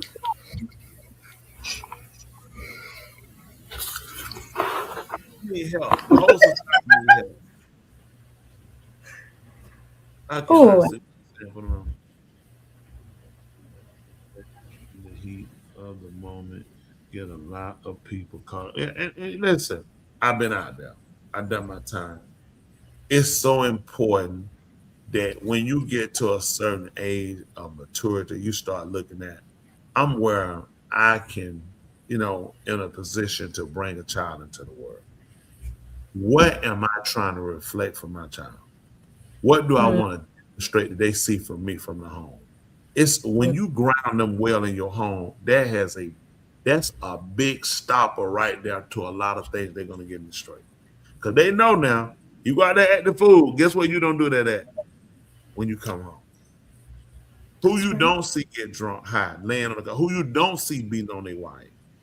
Yeah. So you know that don't go on here. And that's the goal of getting in a home with a strong foundation, with example of how a carries herself, how a man carries himself. To get them away from the desire to be homosexual, which everybody is pushing. All these committees you name, all these athletes, now everybody's homosexual. It's the norm to fit in. That's so nobody on the side. So I got some people on here, they know don't even talk to me tomorrow night. Show up, tell us what's your opinion on this is. Now when I see you and I tell you why you talking to me, don't ask me what I'm talking about. Let's get it moving, ladies. What's your opinion? This is the problem. Why aren't real women standing up to defend the women who are standing up being an example? Why aren't they standing up to tell their sisters you're wrong? We have to make better decisions. I'll tell a man that we're wrong. We failed you miserably. I'm not gonna cut. We failed you. We pushed you into his arms, but it was because we were victims. And our hurt ran to a fact that, guess what? I just got to take care of myself. And that's what's breaking up our homes now. Listen, when that man took us in slavery and tied us up and beat us, you think I was thinking about you? You sat and you watched me. Of course you couldn't do anything. But I'm going to be honest with you. When you hurt, when you're beaten, and when you're ashamed, you're going to blame somebody. He knew that. Yeah. And I blamed you for it. Yeah. You blamed me when he came in there and took you out of the house and took you and slept with you. Let's be honest. What could I do? I had much of a chance of a fight of delivering you than you did delivering me from out of the shackles when he was beat. Neither one of us could do nothing. What we left our kids with, guess what? I gotta fend for myself. We have to teach them and show them today that we are back together as a unit. And we defend to protect our homes to make sure they have a fair chance. Love Doctor, can you please shut up all that noise in the background? Because we can't see you, you still noisy. Y'all hear noise for real? You blow your nose or something? No, It's like the microphone is like extra, like you can hear every detail right now. Whenever you done put that mic on your body, I don't even want to see it no more. I'm not even saying nothing. I got on headphones. We can hear Y'all hear me talking when I ain't even talking? It's not talking, it's noise. It's all the noise, all the air noise, rubbing stuff, whatever you're doing, digging your nose. You hear me when I ain't even talking? Mm-hmm. No, that's why I put these headphones on. I ain't even. It's all the air I'm having noise, technical all the difficulties. rubbing and This you're internet, having- something happened. These people, they went You're technical. digging over my house. Now you sound better. Oh. I can't hear you.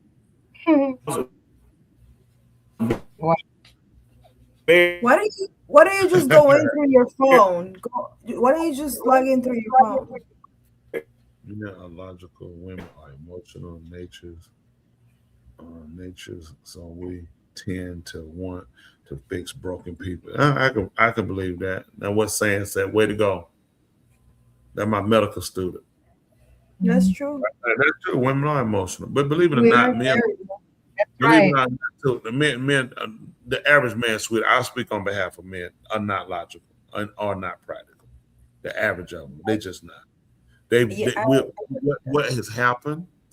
We lost logic over emotions. You can't take a person and beat them and strip them down, okay? Demean them, deprive them, okay?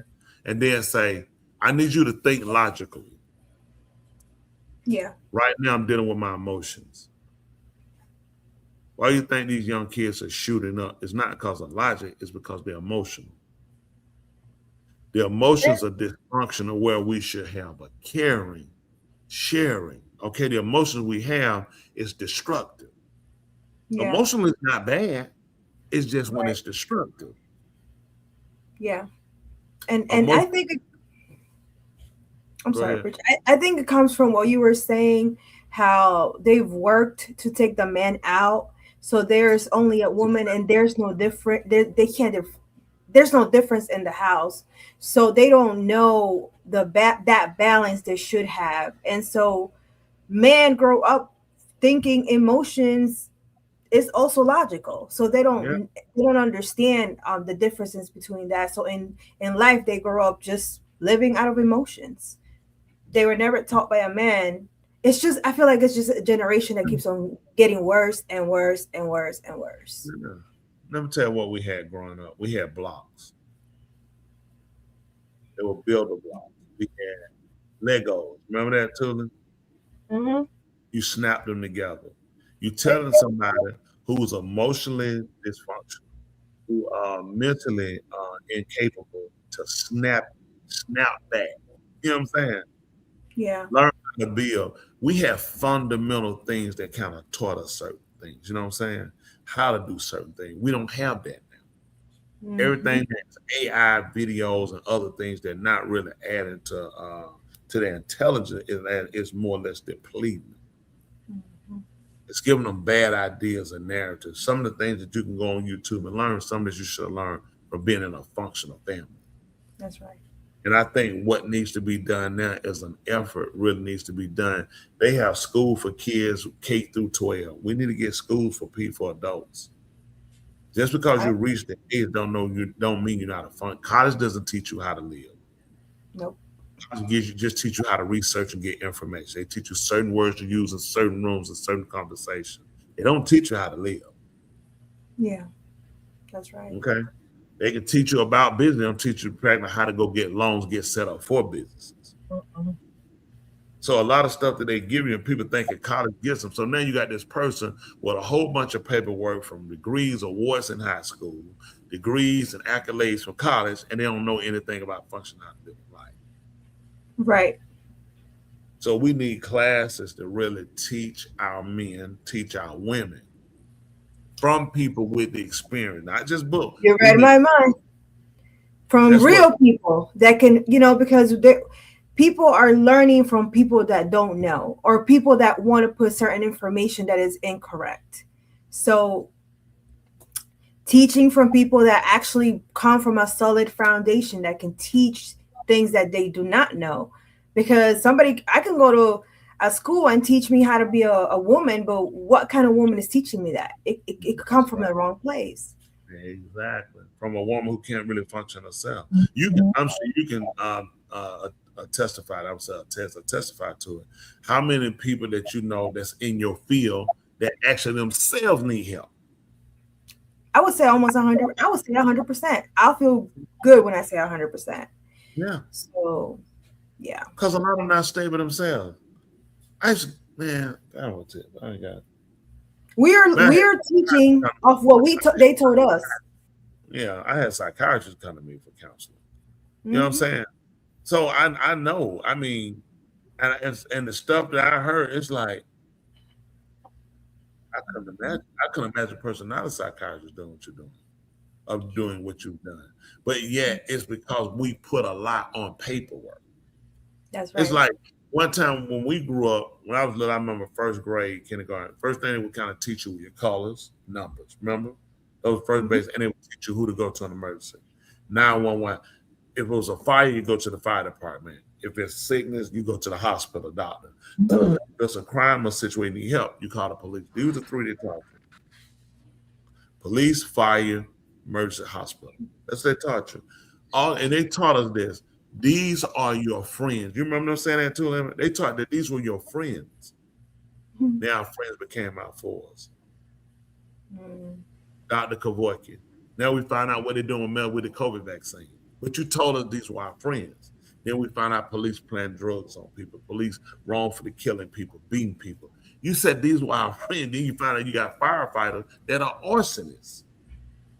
But you taught me that these were our friends. That if they wore in uniform, they could be trusted. Their word was bond. The uniform doesn't make a person do their job correctly. It's what's in the heart. How a person thinks. It's so important. You have to teach a person what's right and what's wrong. That has to constantly be instructed. It has to constantly be reiterated. It's not a one-time deal and you take off. That's right. I got some people that did not come on the other side of the screen. So you know to come tomorrow. Do not come up to me in no line. Get away. Appreciate you saying. I'm telling you, we can fix it though. The first thing we had to learn what is the problem? We got everybody. Let's get together. What is the problem? Let's get a consensus on what is the problem. Let's listen with the intent to hear, to correct. Not, hurry and get through, sister. I got something to tell you about women. We ain't gonna fix nothing like that. Mm-hmm. There's got to be an admittance and a quitting. When I admit what I've done wrong or what I'm doing wrong, I gotta quit it. Tula looking down. See, me and you talking in psychology talk. Me and you read each other. See her? Right. She is too. I know she's quiet. She's pretty good. Tell her today too. Yoshi had to tell her today I was PIMP. Yoshi said that. Yoshi told her. She said, "Oh yeah, I'm 100%. You PIMP," and she agreed that she was holding me back. Cause she got mad. Cause she got what? She got mad at me. Why she got mad at you? I forgot. She said you're not loyal. Oh yeah. Whatever. So let me say, so none of our women want to come and they want to conversate on this. We want to hear your opinion. What do y'all say? I heard you. Tula, what do you say? Well, we waiting. Do you guys related to this topic, there is someone that has I saw a video of a woman that has an opinion about what we're talking about. It's like maybe 1 minute. Can I play it real quick so you guys can tell me what you guys think about that? Let me open it up. Let me stop it right here. 1 second. And I'm gonna change my. Okay. If you guys can allow me, I think. Okay. Let me know when you guys can see it so I can start playing it. No. I think you guys gotta press the button in the bottom. Like, do you guys see it? There we go. Okay. Women have all of these expectations of men, but what are you actually bringing to the table? I am the table. Right. So then you don't need a man. What do you mean? If you are the table, you already have everything you need. You don't need a man. So for like real talk, like for women that say, what do we need a man for? What is it that you actually bring? Why she deserves a man that provides. And if he's going to pay all of her bills, he's going to pay all of her bills. What does he get in return? Peace. And cooch. She ain't no peace. Yes, she is. No, she's not. I do not agree. Okay, how do you bring peace? By not being a nagging. You don't think women are nagging? Not for no reason. That's wild. That's not. So you're saying women don't have a reason to nag? No. You're telling me that they don't have a reason to nag? I think that women are emotionally dysregulated. The majority of women have not learned how to master their feelings. The majority of women, men have not learned how to master their feelings. feelings. Around me, that they can't even slightly hear. Number one, how that man could be coming from a different standpoint.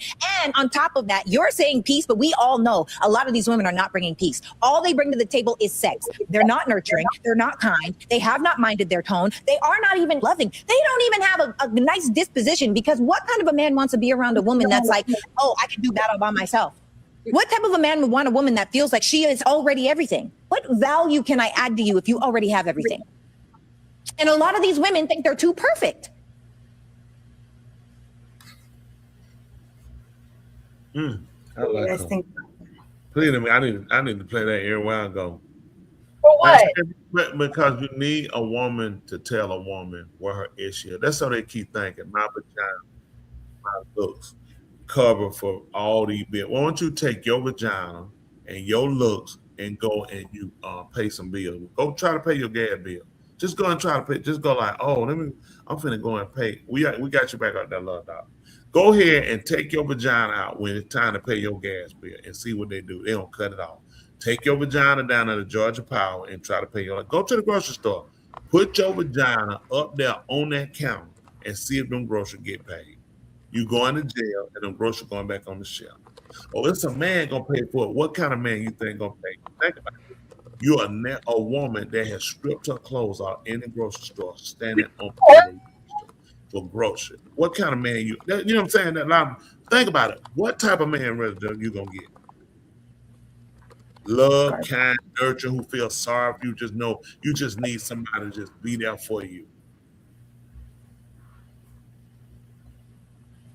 He said she's an actor on Country Wayne. Yeah, she's not really known, but she speaks. So she does. Was she acting when she said that, or she was just speaking? Oh no, she was in a talk show. She was actually saying that. Yeah. Right, she right. Women don't understand that. To my grandpa, how you know? Listen, they're trying to. You know who that is? Who argued with you? You know, something that she said to me stood up, and usually what happens, and I've learned this throughout my, me growing as a woman. They say you guys are your emotions are dysregulated. You guys don't know how to regulate your emotions, and then our comeback is, well, you guys don't either. And I think that's been the fight that we've had our whole lives. Is like, okay, I'm irregulated, but you are too. And it's just been that bounce, like that ball going back and forth. And it's like we never get to resolve it because we feel like we don't understand each other. So how do we get to that ground point where it's like we both have to work? But it's always been a fight where like, okay, no, the woman is the issue. No, the man is the issue. And we keep on going with the same situation over and over. The man is the woman, is the man is the woman. Yeah. Well, we got a lot. I'm trying to figure out. I was just going to ask that. They selling box? He said it was a oxymoron. Is he calling the vagina box? Oh yeah. Why would somebody call that a box? I I don't know. guess let's put something in it. I don't know. Yeah, you True, Dr. Jones. And that's the problem. If we can get people to where, I think we need to be able to express to each other what it is. I guess before we would even talk, I think it would be better for all of the men need to talk, all the women need to talk. So when we sit down and come together, we can kind of have a consensus of the conversation versus somebody tell nigga, shut up, nigga, shut up. Let me tell you, you don't know about hoes. That's gonna happen anyway. I know, but I'm just saying that we ain't getting nowhere once you holler. We you don't know how to talk to hoes. We're not talking to hoes. We're talking to women. We're talking to women that look like our mothers. I don't care what color mother. Everybody Every woman has the ability to be a mother. Every man has the ability to be a father. So how do you talk to your father and talk to your mother? It's respect we need to have for one another. It ain't about trying to put the blame game on each other. It's trying to see that we actually are going through the same thing. We are both victims of a system that has not been fair, that has predicated itself on making each of us look like we're the problem of the other one. You got to be able to get people to that understanding. And right now, I'm hurt. See, a man can't say, I'm hurting. I am hurting. I'm hurting. Ain't no man going, baby, I want to talk to him hurting, baby. I'm going to have tea and stuff. He hurting. Right. She's so she goes, she gets the wig, she gets the tat, she gets earrings on her nose, she get them all in her ear, she get hairstyle, funky color, shoes she can't even walk on, she need a balancing beam. And she's saying, it's just me, it's not her. She's just trying to get an escape from her. Something to kind of cover her hurt. Nowhere in the world I want to go tell her she put all that on. She's saying this is her. It's not her. No more than these men that do it either. Draw their whole neck. That's not you. That's not you. It's a fad you follow. You'll get, listen, to get a tattoo is excruciating pain. Who has to draw their whole body because they feel good about themselves? It's because I'm hurting. The pain matches what I'm already dealing with. At least let me get some out of the pain. That's what they feel. Yeah, but look at me, I look good. So a woman sit home, she get beat. You know what I'm saying? At least I got a man. It's the same premise of getting a tattoo. You don't see the detriment you're going through in order to achieve that. Mm-hmm. So you rock with me, right? That makes sense. Let me ask something. Do you think I could be one of them kind of psychiatrists, maybe somebody that could talk to people, counseling? No, you are. You are, preacher. So I could apply for one. What I need to do, what I need to give me one of them people hire me, they'll listen to me. First thing I'm gonna tell you I do in my psychiatry class. You know what I do? The first thing I do with some people? Slap them. Slap them. They're gonna kill themselves, preacher. But no, I'll tell you why I need to slap them. Because I need to get them into consciousness before we go anywhere. You can do that. You can scare somebody and make them do that. Wow. No, but I'm gonna tell you what happened. To really get, let me tell you something, and I'm sure she'll agree. To help people is to get people to realize, first of all, what their problem is. That's right. The combativeness comes from, I don't see it the way you see it, correct? When you get a person to consent to what you're saying, Joe, am I correct? You can move them then to kind of get treatment. When a person feel like, okay, whatever, that's not my problem. That's not.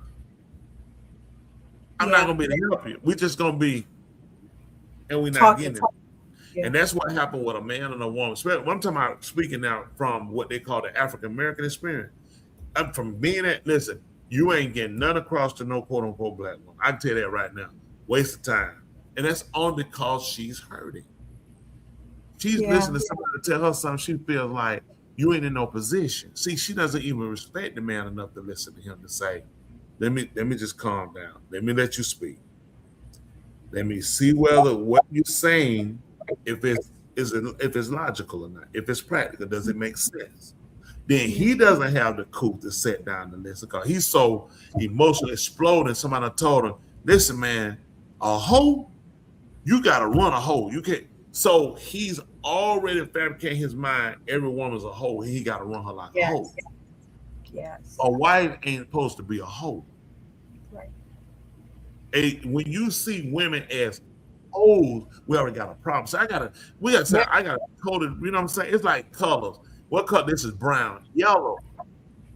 and I'm finna let him draw. First of all, before you draw anything, this is not yellow. This is brown. Recognize, yep. Then I gotta show him yellow. Mm-hmm. I gotta explain him why is it yellow, why is this brown, so he understands the colors. You know what I'm saying? Now we can start drawing. We can't draw any concrete conclusion until I get people to understand what it is that they need to know.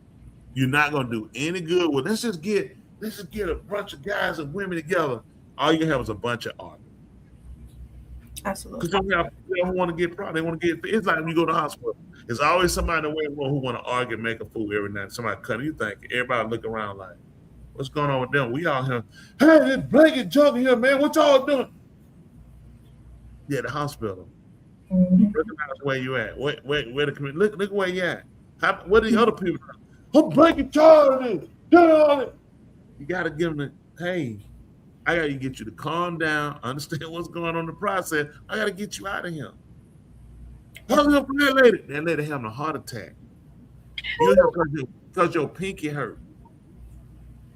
That's right. So it's understanding order. You can't fix anything. You get people to get a consensus degree on something and understanding order. But that's just me. I said we get some comments. So I know Chelsea tomorrow, she ain't got nothing to say to me. Rashida, much of them ain't got nothing to say to me tomorrow night. They just keep Chelsea commented. Chelsea commented right there. No, they put the camera on this side. Come on the camera. Oh, she has no. You don't have to put your camera on, Chelsea. You could just talk. You could come in without camera. Beat her up all the time, but at least I got her, man. It was sad. She right, but it's. Let me tell you what. It's sad when you know, Chelsea. It's not sad when that's what you do. The average woman not complaining about can't find a man. Based off of that conversation, now ain't no men. What is that? Ain't no men out here, and there ain't no good men. No, so if it ain't no men, ain't no good men. When you get a bad man, what you do? You grab them. You've already said there's no good one. What am I looking for? If I say ain't no good women out here, ain't no women out here. If I go get a woman, I've already said she's below caliber. You have a point now, preacher. That's they don't realize when you say certain things, what are you looking for? Man, ain't nothing out here. Behold, I go get a woman. What did I get? You asked everything else, everything good out. So how am I gonna treat what I just said the only thing out there? Like is the truth. That's right. For the men to take these young women on a date these days, they have to get their hair and nails done, pay the phone bill, car note, take them to Rue Creek. He right. I seen a guy went to a girl. He picked her up. And they had the video. He was like, she wanted to go. So he was like, I'm gonna take her to Cheesecake Factory. She said, Cheesecake Factory. You think I put on it to go to Cheesecake? They like, I mean, I'm just picking first date. They want another guy. He done pay for girl fingernails, hair, buy her outfit to go on a date. It's like I've never heard. Could you imagine asking a guy to do that when you were dating?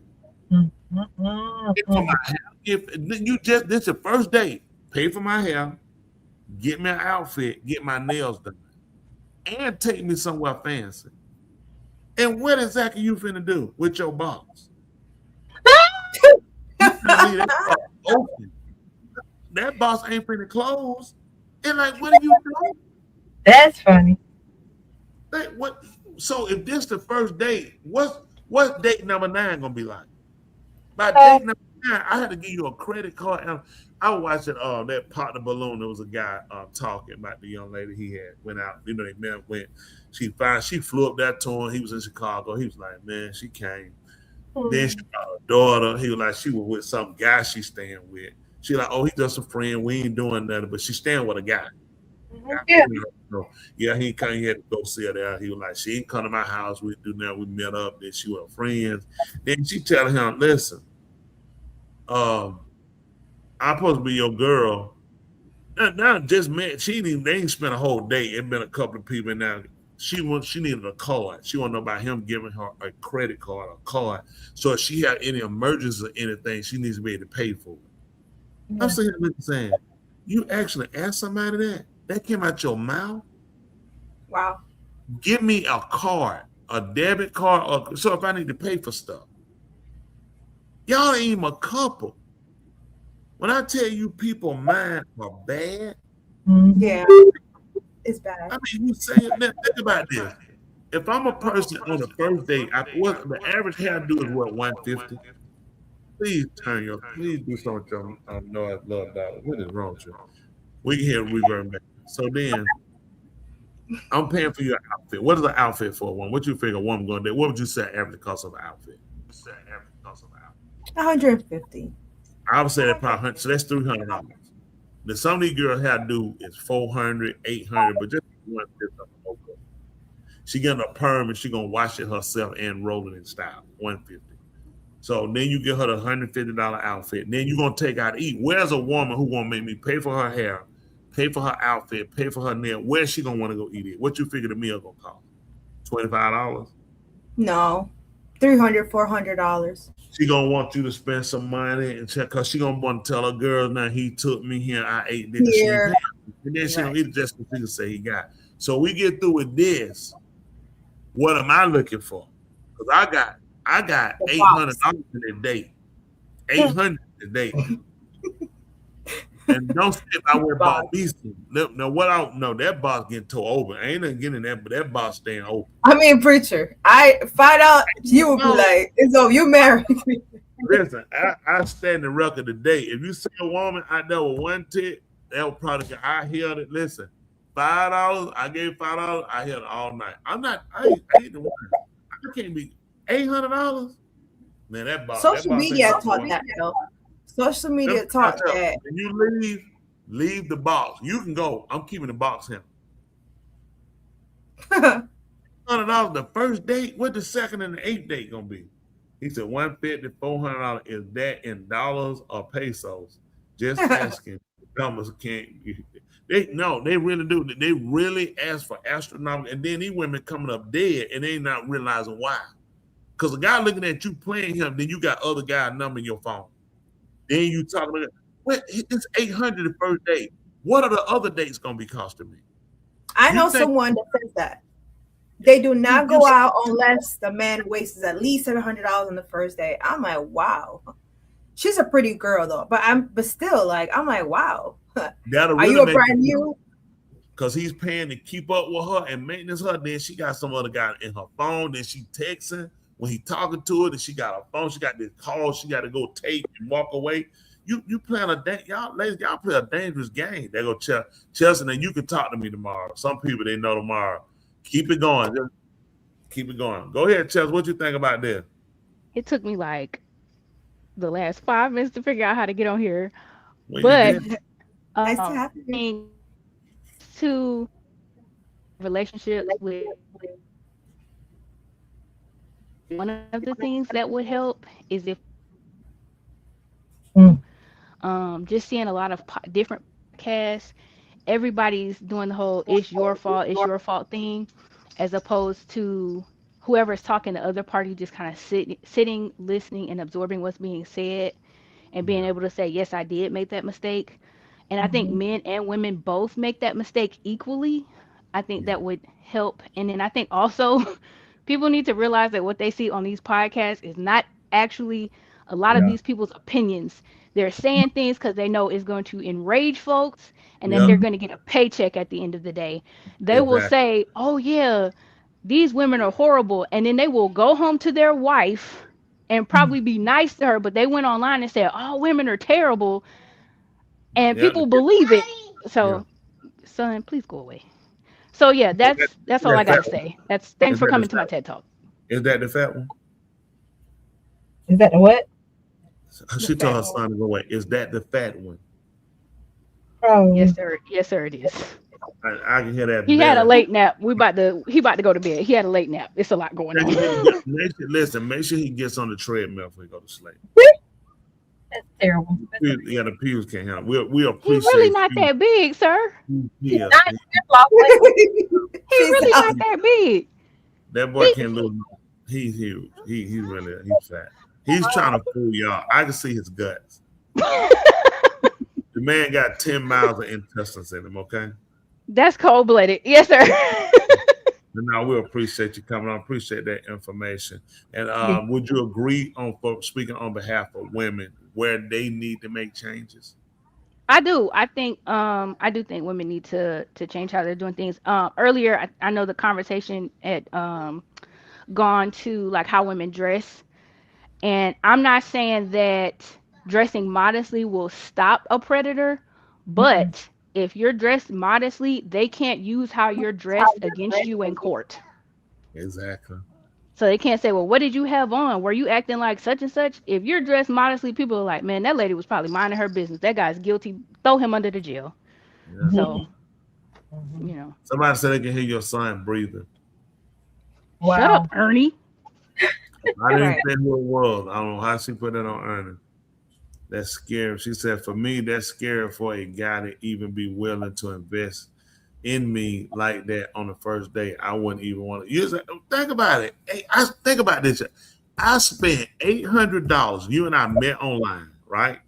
We ain't been out. We talked. We going on a date. I spent $800 on you. Do you honestly think you get out of this car and you just finna go back in the house and tell me, I'll holler at you later?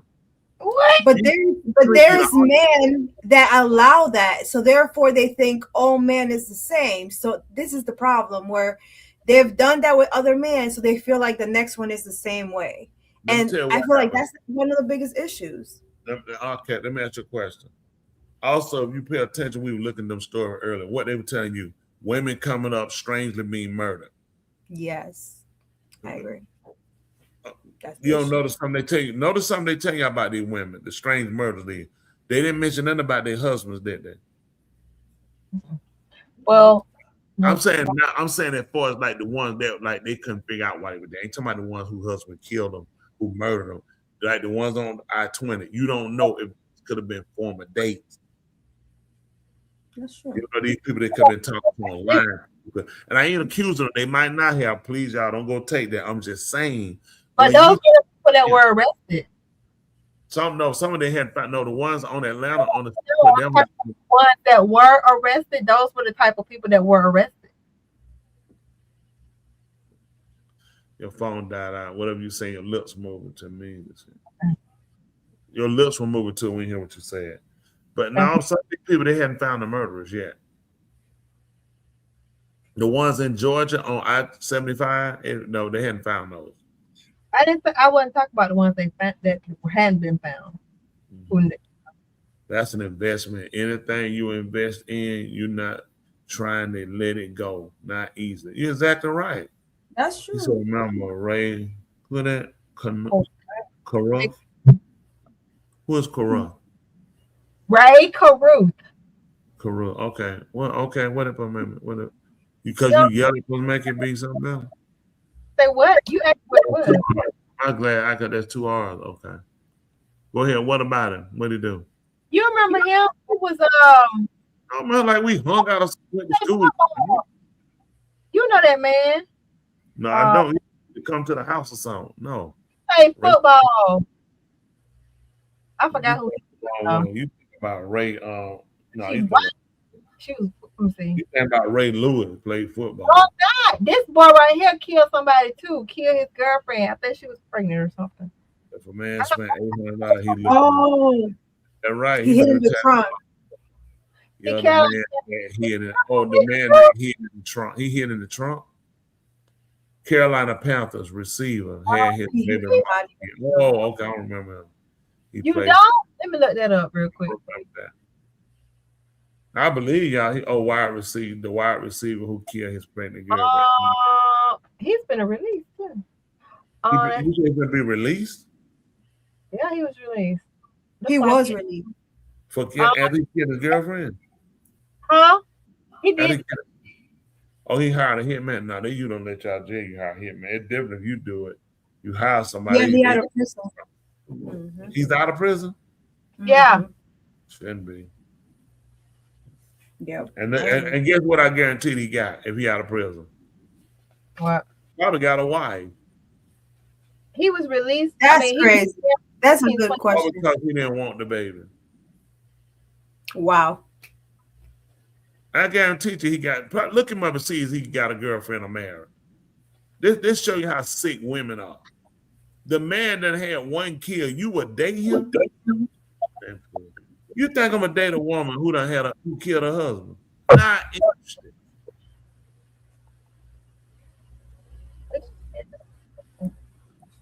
Hey, y'all know what? What? This right here, it just been the enemy trying to attack me, but that's all right. We ain't gonna let it stop. I'm glad it's working out now, though. Some time, but he out now. How much time you kill your baby mama because he want the baby? What a hit, Yeah. man! He out when they locked him up in 1960s. Let me see.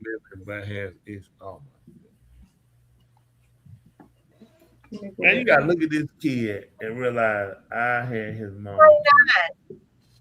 He's what? He orchestrated a plot to kill Sharika Adams. Remember the name Sharika? All this is so familiar. In 1999, Sharika Adams. He wanted to avoid paying child support. She was shot 4 times while driving her car, but managed to make a 911 call and tell them who did it.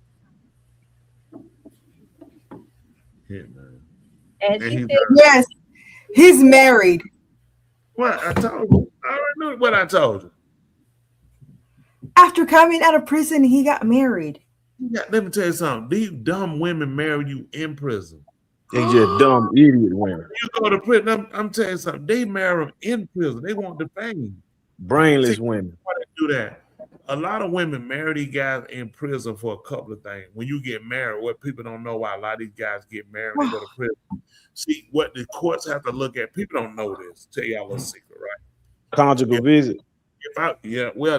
That's kind of not always. They don't give you that always. That's certain low-level crimes, certain prison. No, what happens, you don't give a married man the same time you give a single man. Courts try to look at marriages. So when a man's married, they'll tend to look at his time difference. So while a lot of guys go to jail, that's why they get married. I got shut on. There's a show about that called Love After Lockup. A lot of folks date. That's major because what they want to do, especially like his crime made the newspaper, why one of them would marry him. See, if he died, you can write the book. Mm-hmm. You were married to him, so who gonna dispute your book? Yeah, that's true. Yeah, he told me it was some other ones too. See, what they don't realize, a lot of these women plot. They want the ones with the big names, see, because there's like the boy that killed the judge and all down here in Atlanta, Fulton County. He got some in the office. It's ridiculous. One lady was paying white one. She was paying $2,400 a week for the jailer to plug up his phone. That was a week. How much you make? He got fired. He lost his job, man. $2,400 a week to plug up his phone. Yeah, that's low. Women sick. A woman married Florence Johnson. I don't know who that is. Fleece? I don't know who Fleece Johnson. And she got fleas. Listen, that's what happens when you lay down with dogs. You get up with fleas. Mm-hmm. Like the pregnant girl that just got killed on Columbia Drive. What's her name? Shakia? Doctor, somebody. Oh, I didn't even see the doctor. Oh, I thought, no, that was Columbia Drive. Ain't no doctor. Dragon on June the 16th, her baby daddy was out on parole. It went somewhere. Parole murder. And his glasses getting bad. Yeah, for a murder. Booty bandit. Who's the booty bandit? Booty warrior. Tony. Who you said warrior? Down here he put that say booty warrior. Show me warrior. Right now. Don't do that. Don't do that. Man got a picture. He look crazy. He ought to be incarcerated. All right, that's Please was nicknamed by the booty warrior because he was doing so much in prison. People sick. Well, I know our time about ticking down. Well, let's pick a side. But let's woman found hanging. Oh, yes. Juneteenth celebration. I'm going to take you to the video. We have some insight and update to this story. Here it is.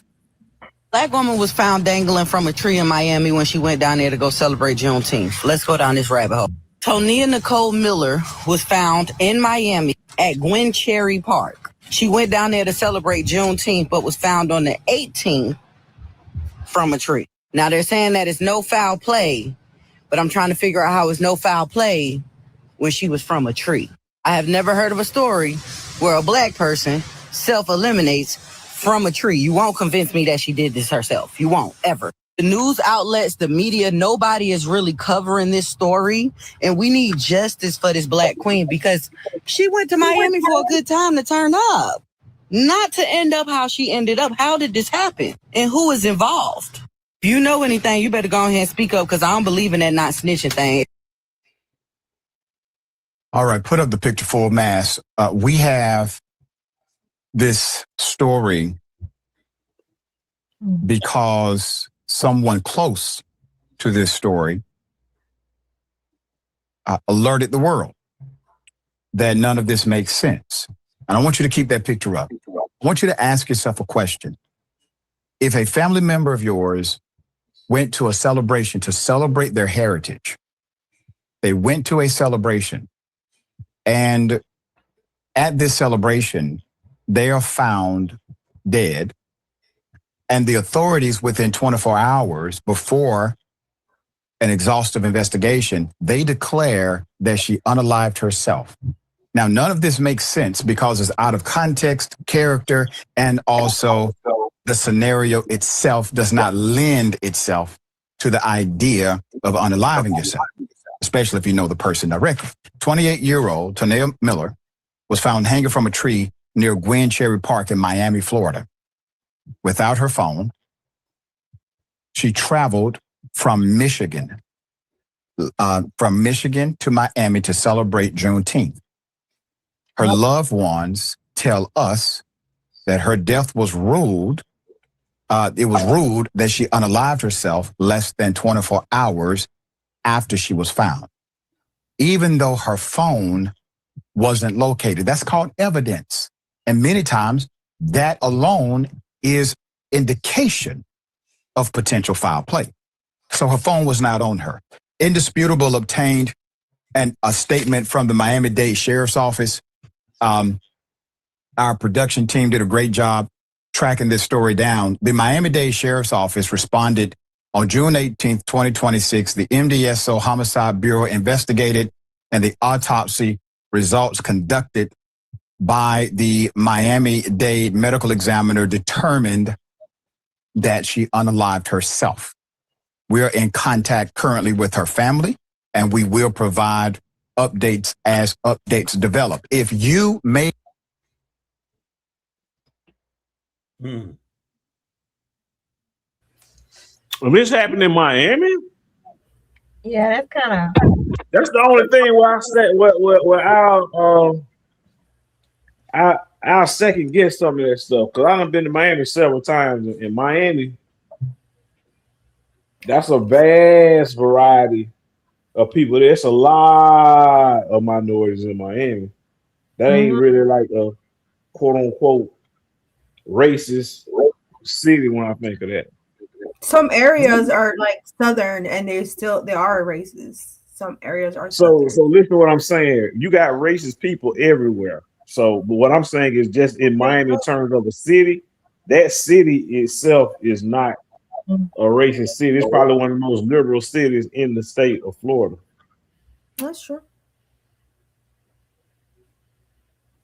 But nevertheless, I get what you're saying, Dr. Joe. You can have racist people everywhere, but I'm just like, the first thing I think, because they said Miami, the first thing that came to my mind is roots, witchcraft, and voodoo, because a lot of that goes on down there in that Haitian community down there in Miami.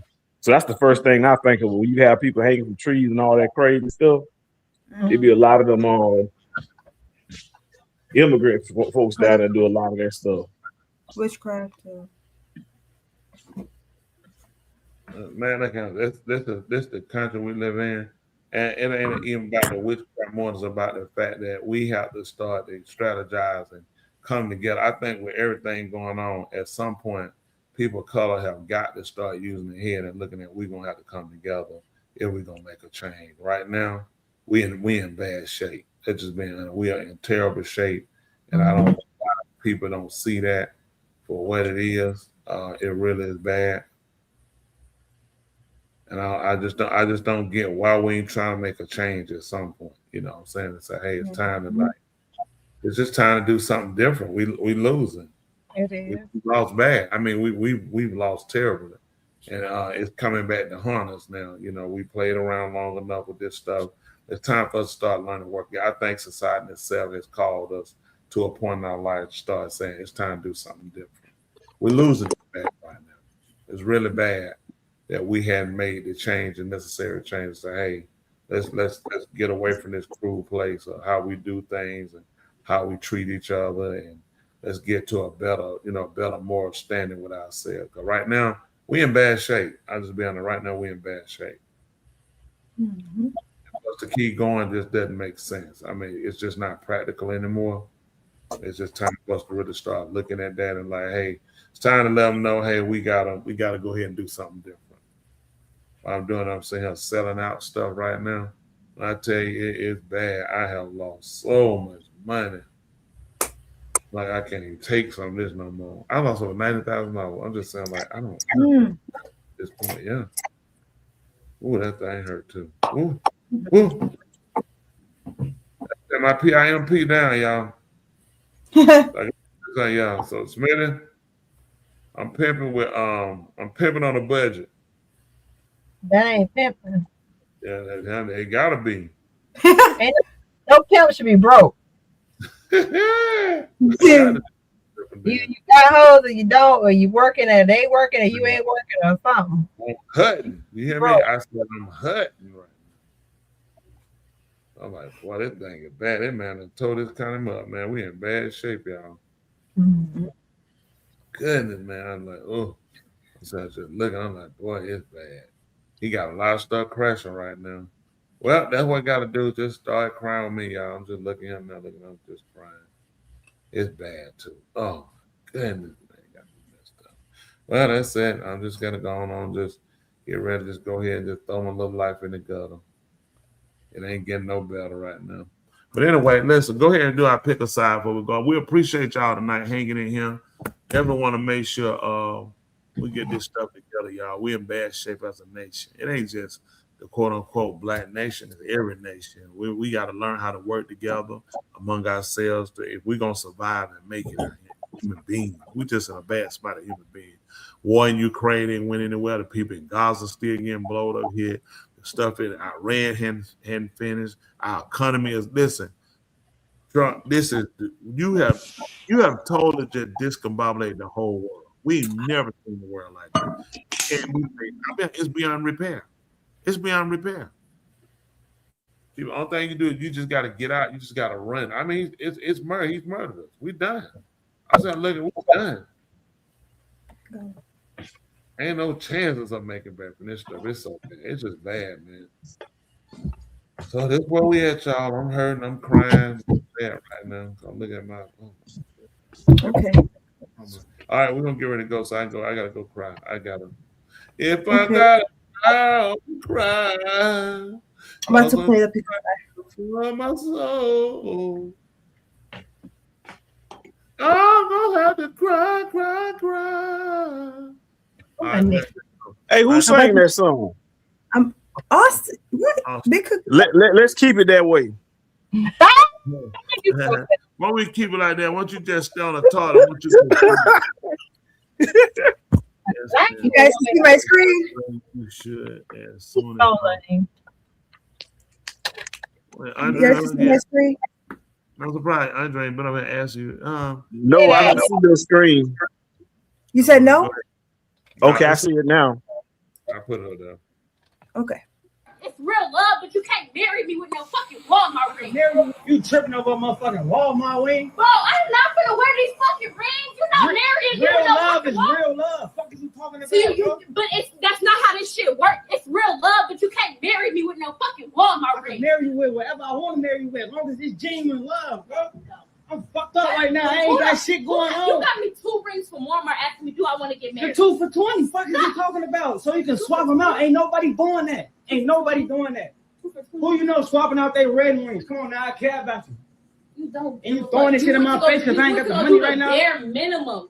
You did the bare minimum when you bought these fucking rings. Because I ain't got the you money trying to right make now. it seem like I'm crazy. I'm not crazy. Walmart rings is diabolical. To get 2 fucking Walmart rings, that's fucking diabolical. You said, bro, this shit is, bro. You make it seem like I'm ungrateful. I'm not ungrateful. I'm not wearing no fucking You make me feel like Walmart I'm rings. just some broke ass nigga or something. I'm I'm not trying even my saying best that, for but this. bitch, you couldn't even go put some shit on layaway and tell me you got the ring for later. I'm gonna lay away some shit with no fucking money. I ain't got no fucking money right now. And Trump just cut the EBT. I don't Fuck give is a fuck wrong about with you? none of that shit, bro. I'm not gonna lie, like I'm irritated, I'm hot, like Get no fuck. That's where we at, y'all. That's exactly where we at in the world. That's sad. Is she right or wrong? Like, she did not want a Walmart ring. She wrong. Absolutely wrong. Then maybe, do you think that maybe he wasn't ready to get married? Ain't none of them ready to get married. Neither one of them ready to get married. But to answer the question that you asked, she is wrong. You got to think about it. That this, Dr. Joe, a lot of different aspects on that position. First of all, let's just pretend that it's actually real. You have to tell me that's a skit, but let's just pretend that it's real. Right, because it happens. So what you need to do is, if the guy is telling you that he's in a financial situation and this is the best that he can offer, the woman has one or two choices. She can either, leave the relationship, or she can be understanding and say, baby, let's work through it. Okay, hold on. Those Hold are on. two Before choices. So hold on, let's before- take it. Okay, go ahead, Hold Dr. on. Just before I forget to address that first point, it seems that they're already married, and he gave her a Walmart ring without telling her he was going through some economical issues. Maybe if he would have been honest from the get-go, and she would have had the option to either marry him or not, I think it would have been a little bit more fair for her, in my opinion. I mean, I'm just kind of being the devil advocate here for her and him, because it seems like she just found out after they got married. Oh, I didn't realize that in the video. I don't know if they married. Were they married? I missed that one. Yeah, it says that she wants to divorce because she found out they're Walmart rings. You better take that Walmart ring, go sit your behind down. Where your box come from? They don't know all that kicking up. Like, what kind of box you got? You Be tripping Walmart. like that, box from Walmart. All that tripping and all that. Where's your box? I mean, you gotta. Is it the ring that you're really looking at that to symbolize his love? Or it's the care he show for you in actuality. That's what we try to get people to do. Be more concerned about the person, provide. But listen to both of their mouth. Both of them need to leave each other. They both Exactly. They both disrespectful in the way they speak to each other. Come on, man, get out of there. Now, somebody has a different perspective. Somebody said, I don't think she's wrong for not liking the ring. However, I didn't think so either. I didn't think she was. Go ahead. I'm sorry. I didn't think she was wrong for not liking it. I mean, people. You don't like it? What are you gonna do if you don't like something? I mean, be honest or not. She was real pissed though, and it says, however, the way she delivered her message, I agree with that. I can tell you, if that's real, then they definitely gonna end up in a domestic violence situation trying to explain their case before the judge. Domestic violence. Is she gonna hit him? Because it looks like she about to hit him. That's a good question. They're gonna be in a domestic violence situations trying to explain themselves before the judge so their bond can get lowered. So all the money they do have, they're gonna be spent on bond to bail them out. Get out. Let the movie Get Out. Yeah, you gotta get in something. You gotta act like that. Just go on and get out of there. Yeah, you got to go on just leave at that point. Just go on here That and leave. kind of conversation that you ain't going nowhere. I mean, I've been there, y'all. I ain't just talking. I've been there in my life where you too far out there. It's just going to get your peace of mind, man. Having your peace of mind gotta outweigh, just having something. You ain't got nobody. Y'all look at your conversation. People respect yourself better. Don't sit somewhere where you ain't wanted. When people don't understand your value, your network, then you need to understand what nobody else does. People don't want to recognize and respect you in it, and you got to move on. Mm-hmm. That's bottom line. Just move on. You can't afford to get caught up in that. And like I'm walking. That's bottom line. You know your self value. Why are you gonna sit around and let yourself get put in a situation like that? Just walk. Respect yourself at all costs, people. Right. Don't you agree? Whose side you pick, Tula? I said she wasn't wrong for not liking me. She was wrong. Whose side you pick? Whose side you on, Tula? Okay. What's the side? What's the question specifically, Doctor? Whose side? It's called pick a side. So whose side are you on? She just said she ain't wrong. What part you hearing? I don't know. She's not wrong. Why would you keep asking? Are you on something? So you saying that you agree with the lady? Yeah, Wayno. Mm-hmm. Yeah. Oh, man, that don't make sense right there, too. Really? That don't either, huh? That don't make sense either. No, you being on that girl's side. I thought you were saying, hey, she's not wrong for liking it, and that it's the way that she went about expressing that she didn't. That's exactly what she said. No, but she just said she's on the girl's side. That mean you think the girl was right? You're kidding right now, right? You kidding? Hey, because you literally said what I said the first time, which is now you're saying it's okay how I said it. But when I said it, it was wrong. That's not what I asked. Pick a side, but you used the same thing I said to correct me. She's really trying to like where you at right now. She want to fight you in a nice way. I know my wife. I know why it's called. Where you at right now? I'm gonna call that girl. That girl, go get. He got your phone, man. If you watching, he got your phone. No problem. The man when he go out there to defend, the man sent his wife out there. Hey, go out there and see what she's doing. Hey man, somebody got to live to tell the story. What is wrong with you? Oh my goodness. We gotta train your wife to like you, because there's no way she gonna have to train women. Listen, let me tell you something about women. Women don't turn up and try to fight other women. They try to get up in dudes' face because they know dudes can't really put their hands on them like that. That's not true. What are you talking about? That is.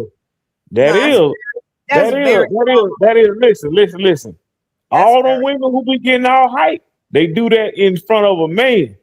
When the other women around, I watch them. They don't do that because they know they done got scratched all in the face. Trying to tell you, watch it. A woman will run up in a man's face way faster before they go run up in a woman's face. That's not true. On some cases, what he's saying is true.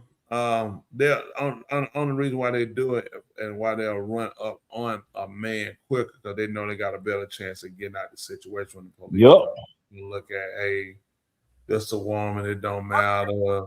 You shouldn't be fighting a woman. Come on, man. Come on, dude. Mm-hmm. Girl, man, what you doing, dude? So you got to put up with that conversation. The only reason why, because I don't think we think about. I don't think I would. I know I wouldn't. That would not be thinking about. I can get away with it because it's a guy. No, I just don't think people think about consequences. Just the anger.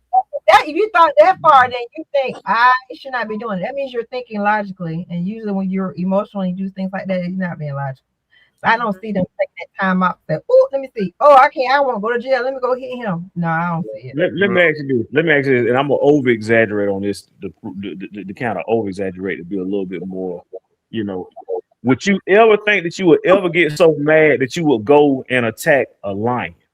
You just so mad you don't even think about your safety. You just go and run and attack a lion. Do you think you would ever get that mad where just logic is all out of your mind? No. That's how it is when a woman goes and approaches a man. When you really compare the strength of a man to a woman, there is no comparison. That is a horrible example. A man's strength compared to a woman is almost like superpowers. I'm serious. I'm serious. If I was a woman, I wouldn't go do it on a man, because I know a man could really, if they wanted to, they could really like a man could really break your bone if they wanted to. I understand what you're saying then, but the line was not needed. Just out of sheer respect for that, I'd be like, you know what? I ain't trying to run up on no dude like that. I'm just not going to. Just out of respect for just the sheer difference in the physicality and strength between a man and a woman, I'm just gonna ease off. Okay, that's what I would just do off rip. I would just have that unction of respect just off rip. Let me ask you a question. So if you had to go do it to defend your wife, you would think about it if you should hit this man first about going to jail, or would you just go ahead and hit the man? I would think about the consequences. Really? So that could leave your wife still getting. So listen to what I'm talking about. What I'm talking about is men automatically know if I get into a fight with another man, it can end up one or two ways. I can end up in the hospital, I can end up in jail, and I can end up in the grave. So most men automatically know, hey, if I'm gonna go and get mad and attack another man just because we having a quarrel, here's what's on the table. What is okay? I give up. I'm just using it. I'm just using that as an example.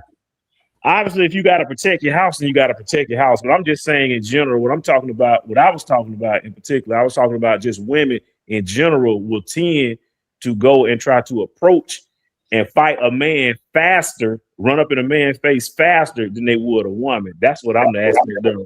I just mean if it's a dire situation, I got to protect my wife. Obviously, that's different, you know. They hoping on a guy. Not a lot of time. What he's saying is true with some. I know y'all might say not true. Yeah, they'll feel like a man. It's no way. Even though she knows she's gonna lose, it's the fact everybody's gonna look at him saying that's a woman. That's the side. That's a woman though. It don't matter. It don't matter. He gets slapped, hit. They're gonna grab him, not her first. She's gonna go to jail now, but before it's gonna come on, man. That's a woman. Come on, man, but put your hand. I'm just saying that's pretty much a lot of women do move with that mentality. That's a woman. I'm saying this. I would think that a woman would do that easily because she would get more sympathy there, not necessarily because, you know. I agree. I think that she would do that way, but as what y'all. That's why she does it. Mm-mm. That's why a lot of women do it. Honestly, that's why a lot of them do it, for the fact that you're going to get that sympathy. Yep. You're going to get it. Come on. They see a man beating a woman. What are they going to say? Man, she probably is that. No, that's a woman. They're going to grab him, knock him off, swing him. They don't know she stabbed him. She stole his wallet. She punched his mother. Hold on. You know, I'm not saying from that. I'm saying simply from him that he would not fight her. That's what I'm talking about. Not from what it looks like that he's beating her up. Listen, they're going to give it to the woman. He beats all the time. He's right on that. The man's going to get a bad rap. He can't win that fight. Oh, no. He ain't going to be fighting now.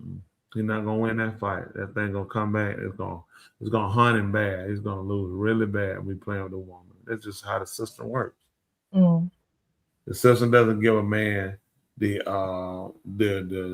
fortitude, latitude, the consideration, it is a bad situation.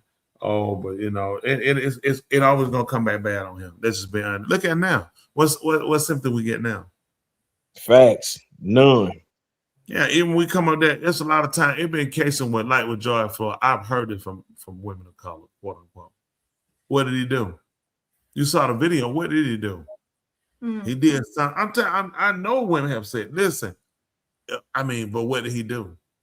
You watched the video. He was in the store. Oh, he gave me counterfeit money. That came back to be rebuked. The guy said, no, he didn't give me counterfeit money. That Muslim store still today, people still go in that store because that's how stupid that short-term memory. That store should be shut down in Minnesota. Nobody should be buying anything. No, nobody should be buying that from them. You call the police and you cause the problem to happen. Now, no, you didn't kill him, but this is the problem we have with these foreign-owned stores. Everybody takes us, they use and take our money, just like the Asian own as well as the Indians. Then you mistreat us. You disrespect us. Your store smell, your bathroom smells like piss. You won't even let us use it. You make us go behind the building and urinate behind your building. You got nasty stuff. Your store stank. You change the dates on your goods. They got the step. I know a guy done it. We had the wing stand right now. The man had the step. He was in there changing the dates on his stuff. It was expired. He changed the thing to change the date. I'm saying, listen, this is what they do. So they'll take WIC and they'll take that stuff because they will let you shop in their store, take it. Then they sell you bills. Some they can move, they'll ring up as food. They use you every time. Single cigarettes, all this rolling stuff. They always give you some cheap bill. They use you, then they don't respect you. Yeah. So at some point, you got to start respecting yourself. Every time we go, disrespect. The woman, look at, she go to the Chinese store to get her weed. Chinese woman don't even talk, don't even pay no attention. And she gets here and argue with these people. You study buying this junk from them. They don't wear it. Look at the people you buying. They don't wear it. You the fool. Some of the nail spots you go to. You know how many women have came out? I watched especially later. Oh, she was an airline store. Wow. Her legs were messed all the way up from going to them places. A lot of these places are nasty. We should just come out with putting the plastic in there doing it because they don't clean the tub out. They bring that stuff out of the back. You hadn't seen them put that nowhere and clean it. That's not new. They stick it right back in there and bring it back. They take it back there, put it, come back out and hand it to you again and start clipping on your towels. This was stuff we used to do our own. White women used to overload these stores. You know who in there now? Fat black women. I'm being honest. Fat black woman. That's fat black woman. Start looking at none. These people don't respect you. Come on now. Go and get your own. I bought my own stuff. Do it. I like to get that, man. We can't. I watch these people, man. I just some places it ain't every one of them. A lot of they don't respect you. They don't do your stuff correct. They don't. They do. They talking around your back. You said they had a lady say that she was in touch. She actually spoke like you ever seen that? She heard they running her down. Yeah. Running her down while she was in the chair. Yes. Me and Love Doctor went together one time. Got out done with coming up for Passat do feet while he was beside me. Lady look at me. I understand, son. She called me Mandingo. Boy, bye. She called him stubborn. Listen, that toe was that fat, right? And this the nail in the middle of it. Man, his nail was big. Talking about some rat. Man, that lady, she was pissed. That lady was flirting with me. She was going up. No, he talking some what? No, the lady, she would go, and she would tell our she said, she said, what she was saying? No, she was putting on people. She told him, what you say? You said my feet. I said, man, listen, man. That lady slid her phone number in my back pocket. Dingo, huh? That lady slid her phone number in my back pocket on the way out. No, she didn't. She knew you was a preacher, and she knew you was a preacher, and she didn't want you to get. You know what I mean? I said, hey. I'm a pastor right now. You know, she just slid in my back pocket, you know. She called me Mandingo. She called you stub toe. It was a receipt. That's all it was. She said that's a lot going on. Listen, man, preacher, you remember you were with me that one day we went to the pizza store and that girl put her phone number in the pizza box, told me to call. You remember that, don't you? What? I see. Let me tell you something, man. First of all, let me tell you something. We was in Buckhead. Let me tell you something. I'm telling you why I know this ain't true and what you should look at. She opened your pizza and put a phone number down. Where did that paper come from? No, she wrote her phone number on there. She wrote her number on the pizza box. You said she put her number in the box. She put it in the box. So when you lift the lid up, you see her number. On the box. On the box, correct. On the inside. In the box, correct.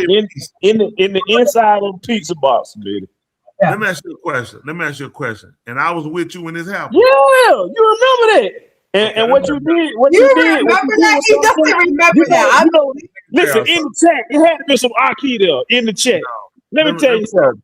Preacher, you remember we go out in public and I used to show you how to scoop. I say, Preacher, come on. I got to scoop. I'm teaching you how to scoop right here. Only thing you know about scooping is ice cream. See, I know how to scoop for real. She said, y'all need to be chaperone. Thanks for all by themselves. Let me tell you something right here. You think I was with him, they seen PIMP and she wrote inside that piece about it. Let me tell you something. That was the number to poison control she gave that man. He don't tip. The lady put a number and let him know you need to call that number because who was the IT that was Preacher? It was a bunch of Listen, it was the number to poison control.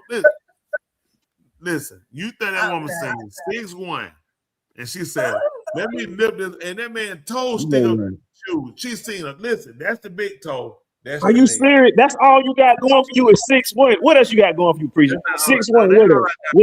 What else you got? Come on. What? IMP. Oh. That woman said, you think that woman said here get that number to poison control.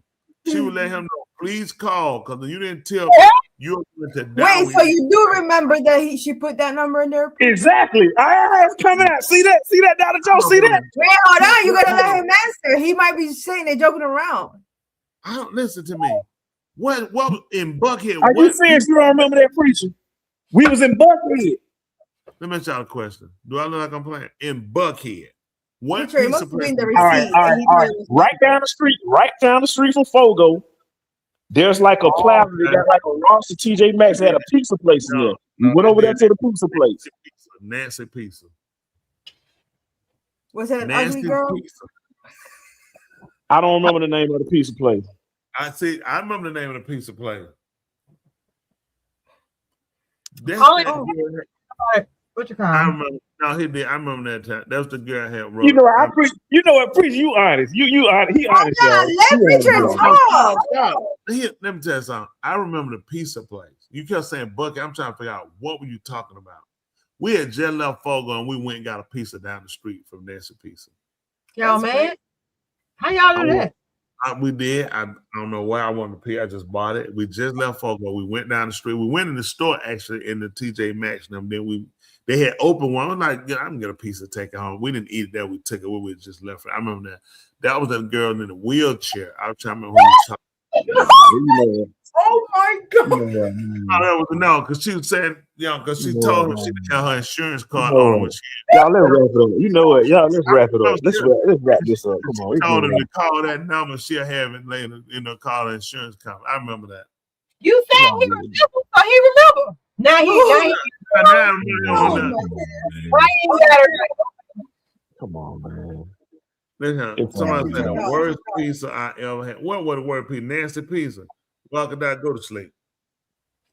Oh my God. No. I'm telling you something. First time I ate Chicago style pizza. A matter of fact, I had left Fogo. Me and Smitty, we went up there. We went to Nancy Pizza. We went over there. Punched the Leon.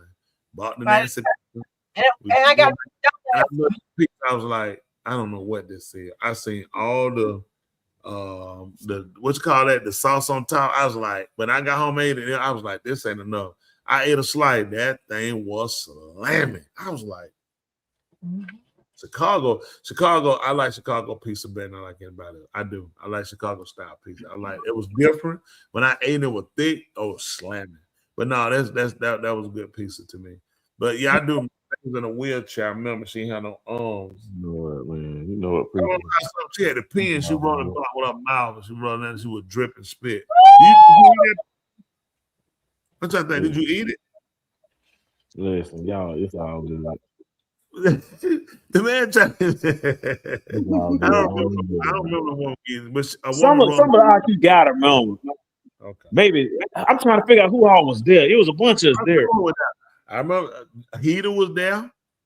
I was down. Big Lee was down. Was Tim there? Yeah, Tim was there. Yeah, it was a lot of us. Yeah. There was something. I want to say Cookie was down. But nobody gonna see this ain't nothing for the girl was getting her number because you would have been begging. I already know how that. That was so many years ago. I do remember. Oh my goodness! Yes, I know it was. It was the manager. She was the man. I remember she said she needed a dishwasher. And it was like, still to call back tomorrow. I do remember that. I don't know how I forgot it slipped. Yeah, they need a dishwasher. I remember that. That man got no witness. Nobody know the story. The man that made it up. I do, but the man don't remember the name of the play. He Preacher. This weekend, we got. I can't remember all the IT that was there.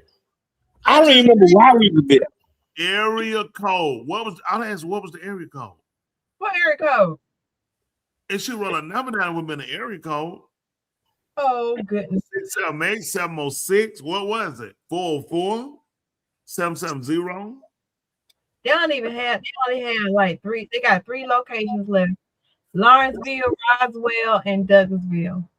What about Punch Leon? Gone. Are you serious? Very. You know the one in Conyers is gone too. Yeah, I know that. The one where? In Conyers. Man, I know he on drugs. Are you just said that for real? It's gone. We been told you that. He's like, it's gone. You're talking about Park De Leon. I like the one in Conyers gone too.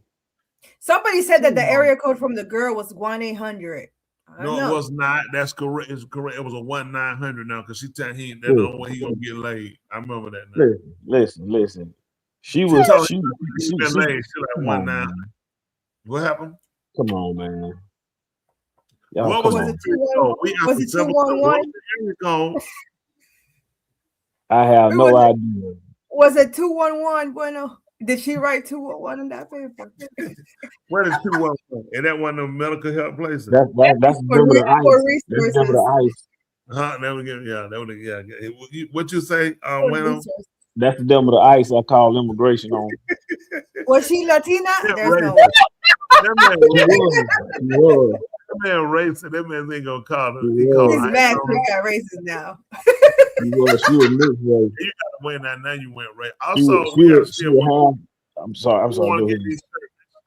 need your size so we can get with PD Custom Printing and get you on this shirt with Love Dollar. We're gonna get you one. We're gonna put a number over the top, a 1-900 number over the top of his picture. So make sure wear our shirts one day, all together. We wear our shirts together all at the same time one day. Can you still fit your shirt? Yeah, my shirt's made out of great quality. It still fittable, but it don't shrink when you wash it. I wasn't talking about the quality. I know. I still fit. Yeah, mine. Yeah, it's great quality. Do you have a size stubby? Nobody talking about the darn shirt. Oh, I know where this is. What happened? I was looking for the location. Bad Krispy Kreme would call. That's the truth. They would. That's probably no. They had to. You had to get a ticket to park on that Nancy P. Because Krispy Kreme had you told. I don't think that was no Nancy piece. Now that I think about it, Bo Preacher. Yeah, it's right beside. It was beside the Krispy Kreme on East Punch. No. I'm talking about the one at the TJ Maxx parking lot down from Fogo. It was Johnny Pizza took that over. No, I'm saying where y'all went. Y'all definitely going because Nancy was not there. That was Nancy. Yeah. It was Nancy. I think it was a different one. It was almost like a walk-in. It wasn't like a dine-in type of. Let's stop it. It was a dine-in. It was by the TJ Maxx down the street. That was Nancy Pizza. That was one they opened up. Wait. I know what it was. No. I'm trying to figure out. No, I'm not agreeing with you. I'm trying to figure out where the pizza place because if you did I work that way. So I'm trying to think my pizza was right there. Well, that might have been Johnny's, but okay. No, it went on your side too. It went on the side that you worked on. Okay. Because you worked off of what is that? Piedmont, what the road called with the P? Piedmont. Yeah, Peachtree and Piedmont near that intersection. That was not sitting in Marcus intersection. That was not, man. What are you talking about? No. Where Thule worked at. Thule worked near that intersection of Piedmont and Peachtree. Mm-hmm. All right, do that. I remember that because I had to pick up and get a ride home because her husband had ran out of gas. Do that. Look up address. This is at Nancy Pizza Buckhead, 2625 Piedmont Road Northeast. Oh. What's wrong with you? Hey, it's getting late out there, though, man. It's getting late out here. The man's still on the tour. You said Buckhead? Yes, the address is 2625 Piedmont Road Northeast Suite 44. But he's right. It was one right near Sidney Marcus. You right about that, preacher. It was right near Sidney Marcus, right the corner of Sidney Marcus and that other street. You just said a pizza place. You know, now I'm like, when was I at a pizza place with you in Buckhead? Hold on, let me see. So we can stop her mouth. She trying to tell her Johnny Pizza. I know I wasn't no Johnny Pizza. I wasn't sure. But he's right. It's closed now. It's gone out of business. Ain't nothing over there now. I don't know. Have you been over there? Or you just assume? It looks like. I've not been over there since. Is this what it looks like right here? Look at that. Remember you said walking into a little place? No, I don't remember. No, they had tables, and I don't know what that man talking about. They That's the outside. had the counter right there to order to go, but they had tables in there too. They had a big. That's what. Look at it. No, the one we went to it was more like a walk in pickup kind of sort of. It might have had a couple of tables over in there, but it wasn't really you know what I'm saying? Okay. I felt like it might have been like a Pizza Hut, a Papa John's or something, a Pizza Hut or something. Okay, listen. First of all, the man has a birthday. Didn't I just tell you it was on Piedmont right there? You know what, preacher? I think it's starting to come back to me. We were sitting out there talking, and it started to rain, so that's why we walked up in there, I believe. First of all, we were shopping over there at the TJ Maxx and the Marshall. We stopped. I wanted to That's look true. in the store. That's true. That's true. So we saw we walked out to go back to the car. I said I wanted to get a pizza. That's why we went over there. But then it started to rain. And look at that. Now what you saw right? What is that? Sidney Marcus?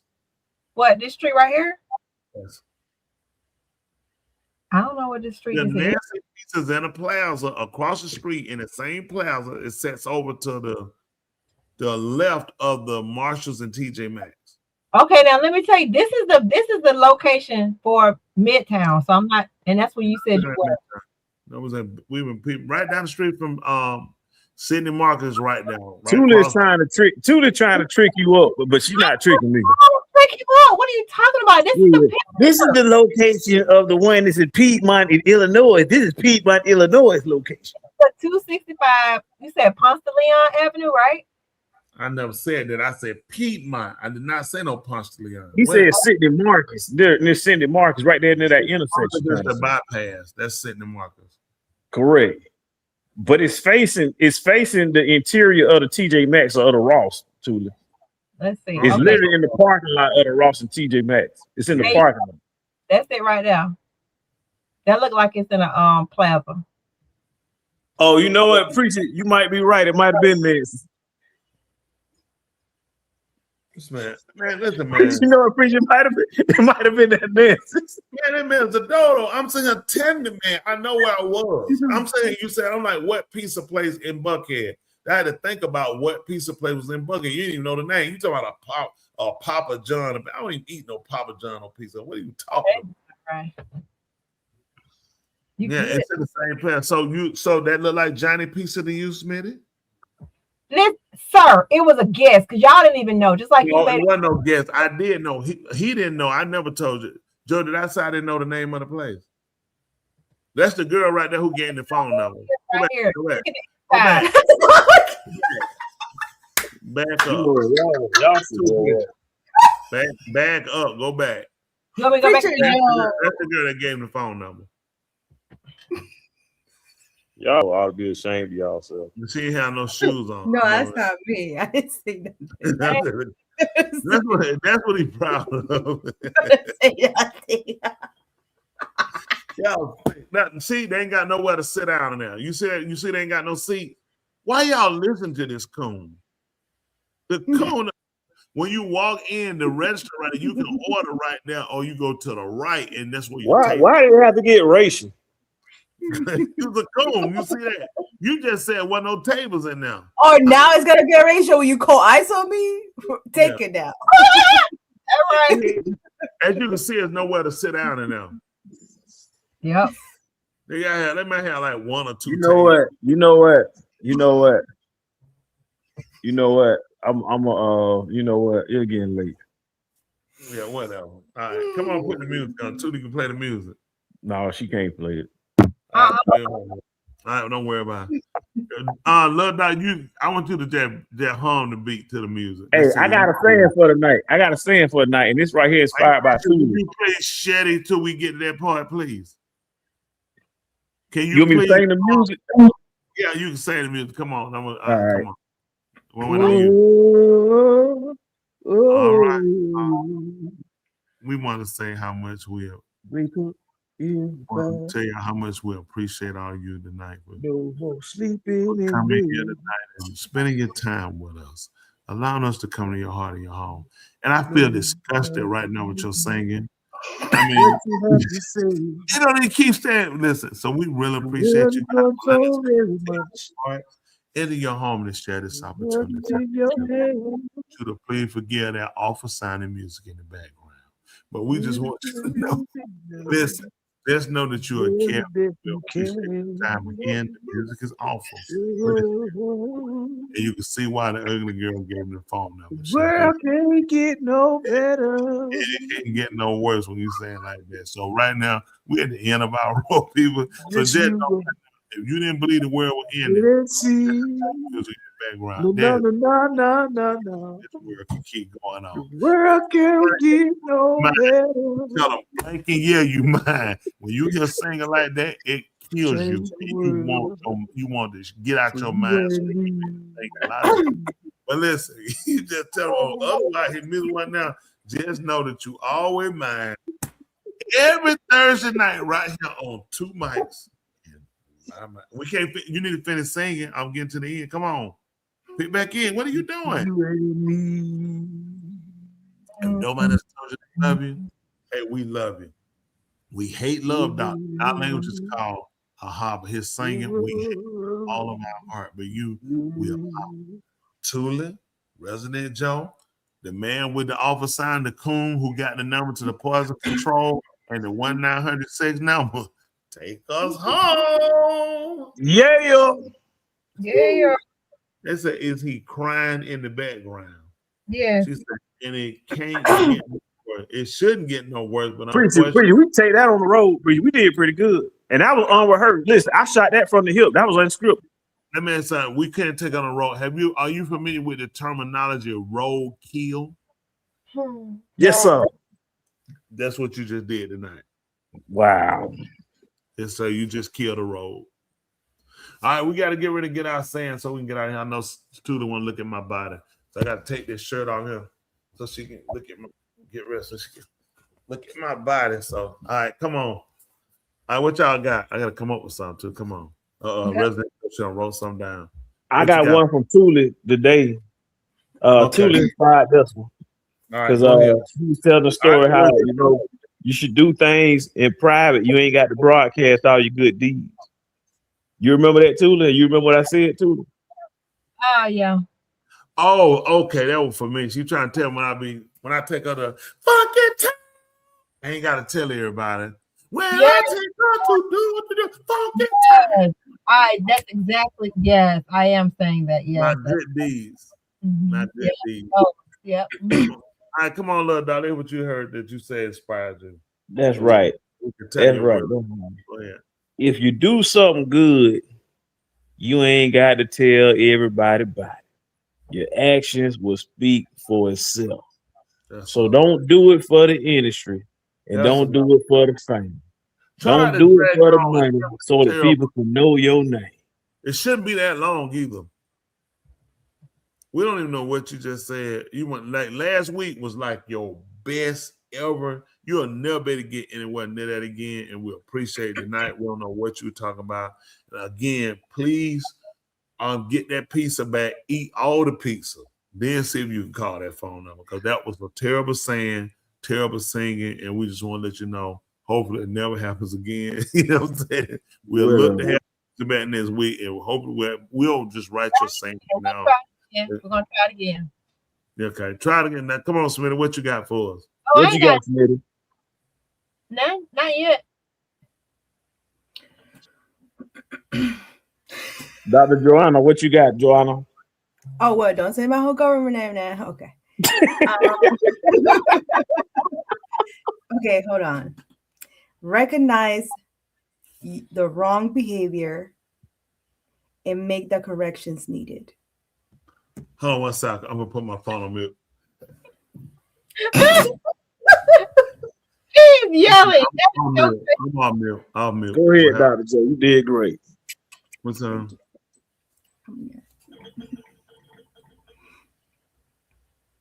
I just read her lips. I heard what she said. Wait, you didn't hear me? No, I heard what you. I heard you saying great job. Oh, I do. Wait, Gracias. In our language is hadu. What if I've ordered?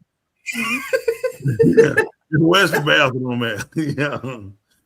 El Laboratorio. That's sick. Listen. Let me see. I had my mind rolling for some word. Let me see.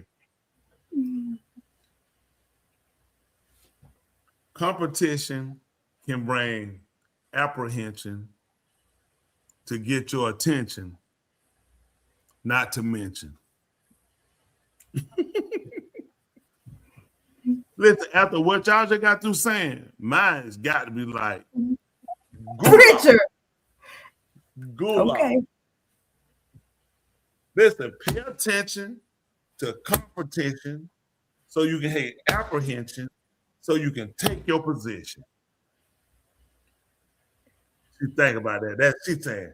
He way over. Let me tell you something. She the same one though. Pull that junk. You know what you say if I make your behind set right now. Oh, you so wonderful. You help encourage me.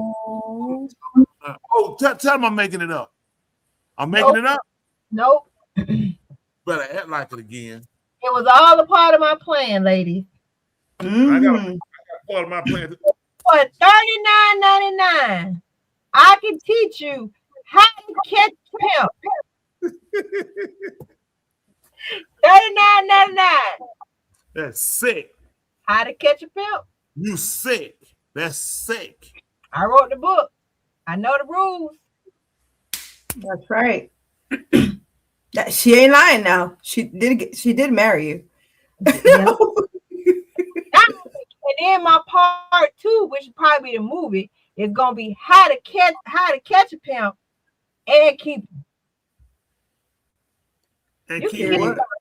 And keep that's I'm gonna turn that part of the book into the movie. That's gonna be the movie. I got to show you that. You know what I'm saying? For the record, you sick. That's sick. I got to show you know what I'm saying. That's it for y'all. Okay. People love lying on me and Iceberg Slim. Because we cool. Come on, Tula, what you got? Let's hear you before we hear that stove out when you done stole. I have one. Y'all was all over the place. Y'all said something about intentions and doing good. I put it out there. Listen, that's off the dome. I put it. Y'all didn't. I put out when I put out them big words out like that. I don't went so high right now. It's hard to come back. Joe, say yours again. What it is? Wait, what does Blondell mean, preacher? What he's saying? Kill a bird and kick a cat, and you can do all that. What does it mean? What does it mean if you waited one more day? It was free. Talk about what you must be talking about. What you did. One more day. He tried to say you had to pay for that, but you did. One more day you got for free. What? She got to pay for what she did. Yeah, that was out. You was out there. But I understand you sitting next to the toilet man. Toilet man gonna throw you off every time. I think he was talking about you. No, he telling me because he know PIMP. I was already out there. Go ahead. Tula, what you got, Tula? Come on. I ain't got nothing, bro. Well, I appreciate you for being honest. Well, I mean, you could be, you know what, Lil Dollar, believe me. You can take you far. You ain't got nothing either. You better marry. Why you go ahead? Go ahead. You know that Lil Dollar, you get ready to go in the bedroom and do like this. And tell you why I said I ain't got nothing. I don't know what I said. and he's the oldest. You supposed to be more mature than us. See, I can say crazy stuff. You supposed to be more mature. That's what a kid in me. I'm making some hot phone theory behind that one. He's so darn hurt. That make no sense.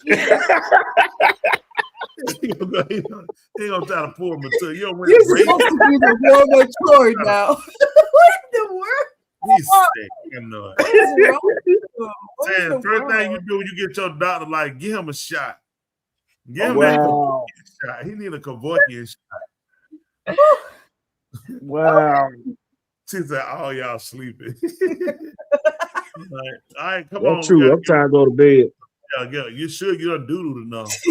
And you're the oldest, Bueno. You're supposed to be mature. Suda, what you You're got so for us? crazy. Stove out. Hold on, Suda, make sure we can hear you because your stuff lip singing. Oh, hold on. Can you hear me now? Okay. Unfortunately. Good deeds should be done with intention, not for the sake of attention. That's good. That's good. Okay, we missed the last, but good intentions should be what now? I know it's supposed to be paved the way to hell. What else you say? Good intention. Good deeds should be done with intention. With intention? Intention, like you're doing a good deed intentionally. So don't accidentally do one. Right. You don't accidentally do a good deed. Not for the sake of attention. I like not that. of attention. You don't do good deeds for attention. You do them because you have good intention. Okay, do me a favor. Go sit on that by Love Doctor, okay? All the stuff you could have bought, that's when you pay for real. We about to go out of business on this show. The economy's crashed. I'm sitting here, I done lost over $90,000. I was looking at him, I'm like, I done lost over $90,000 from this economy. Over 90. And she coming here saying, find some intention. This man here the woman that gave him the number of poison control. And I'm like, I don't even know what's going on right now. I don't know what's going on. And you talking about buying some attention and paying for it and then don't let nobody see it and hide it.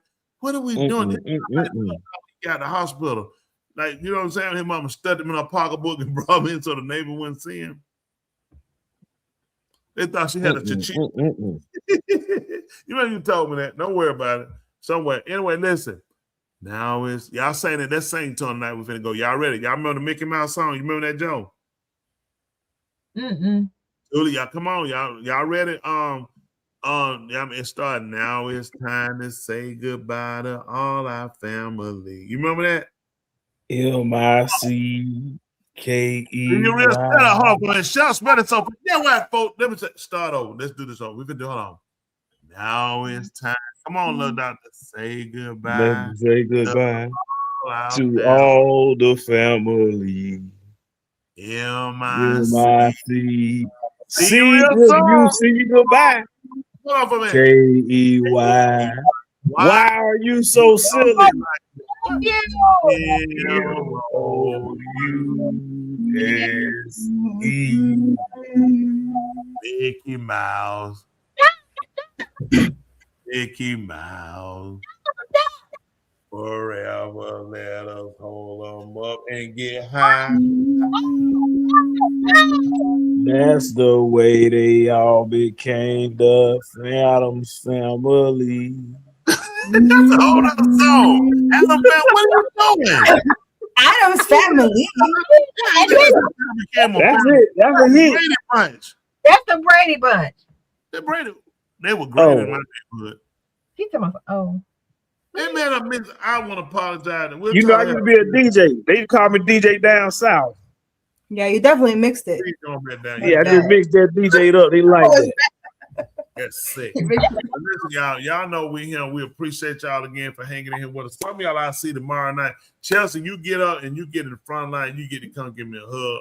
For the rest of them at that, back up. I'm gonna have a taser. Better back up.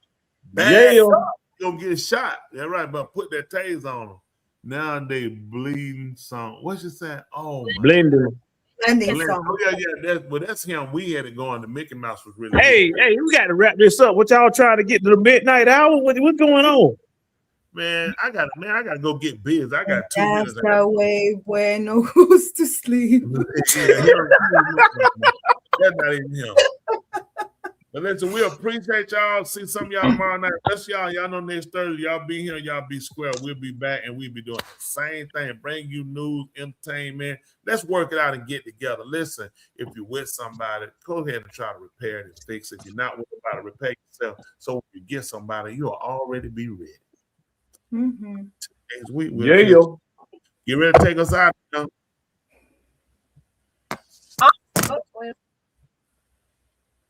Ahaba, that's love, Ahaba.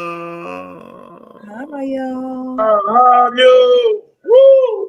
Ahaba, y'all. Every one of y'all. Want to see y'all, and we're gonna try to get a bag. I know y'all appreciate that new look we got for Love Doctor. He looked better, don't he? Yeah, definitely looking even better now. We can't hear him. Y'all Tell me ready? what's going on. Yeah, that's it.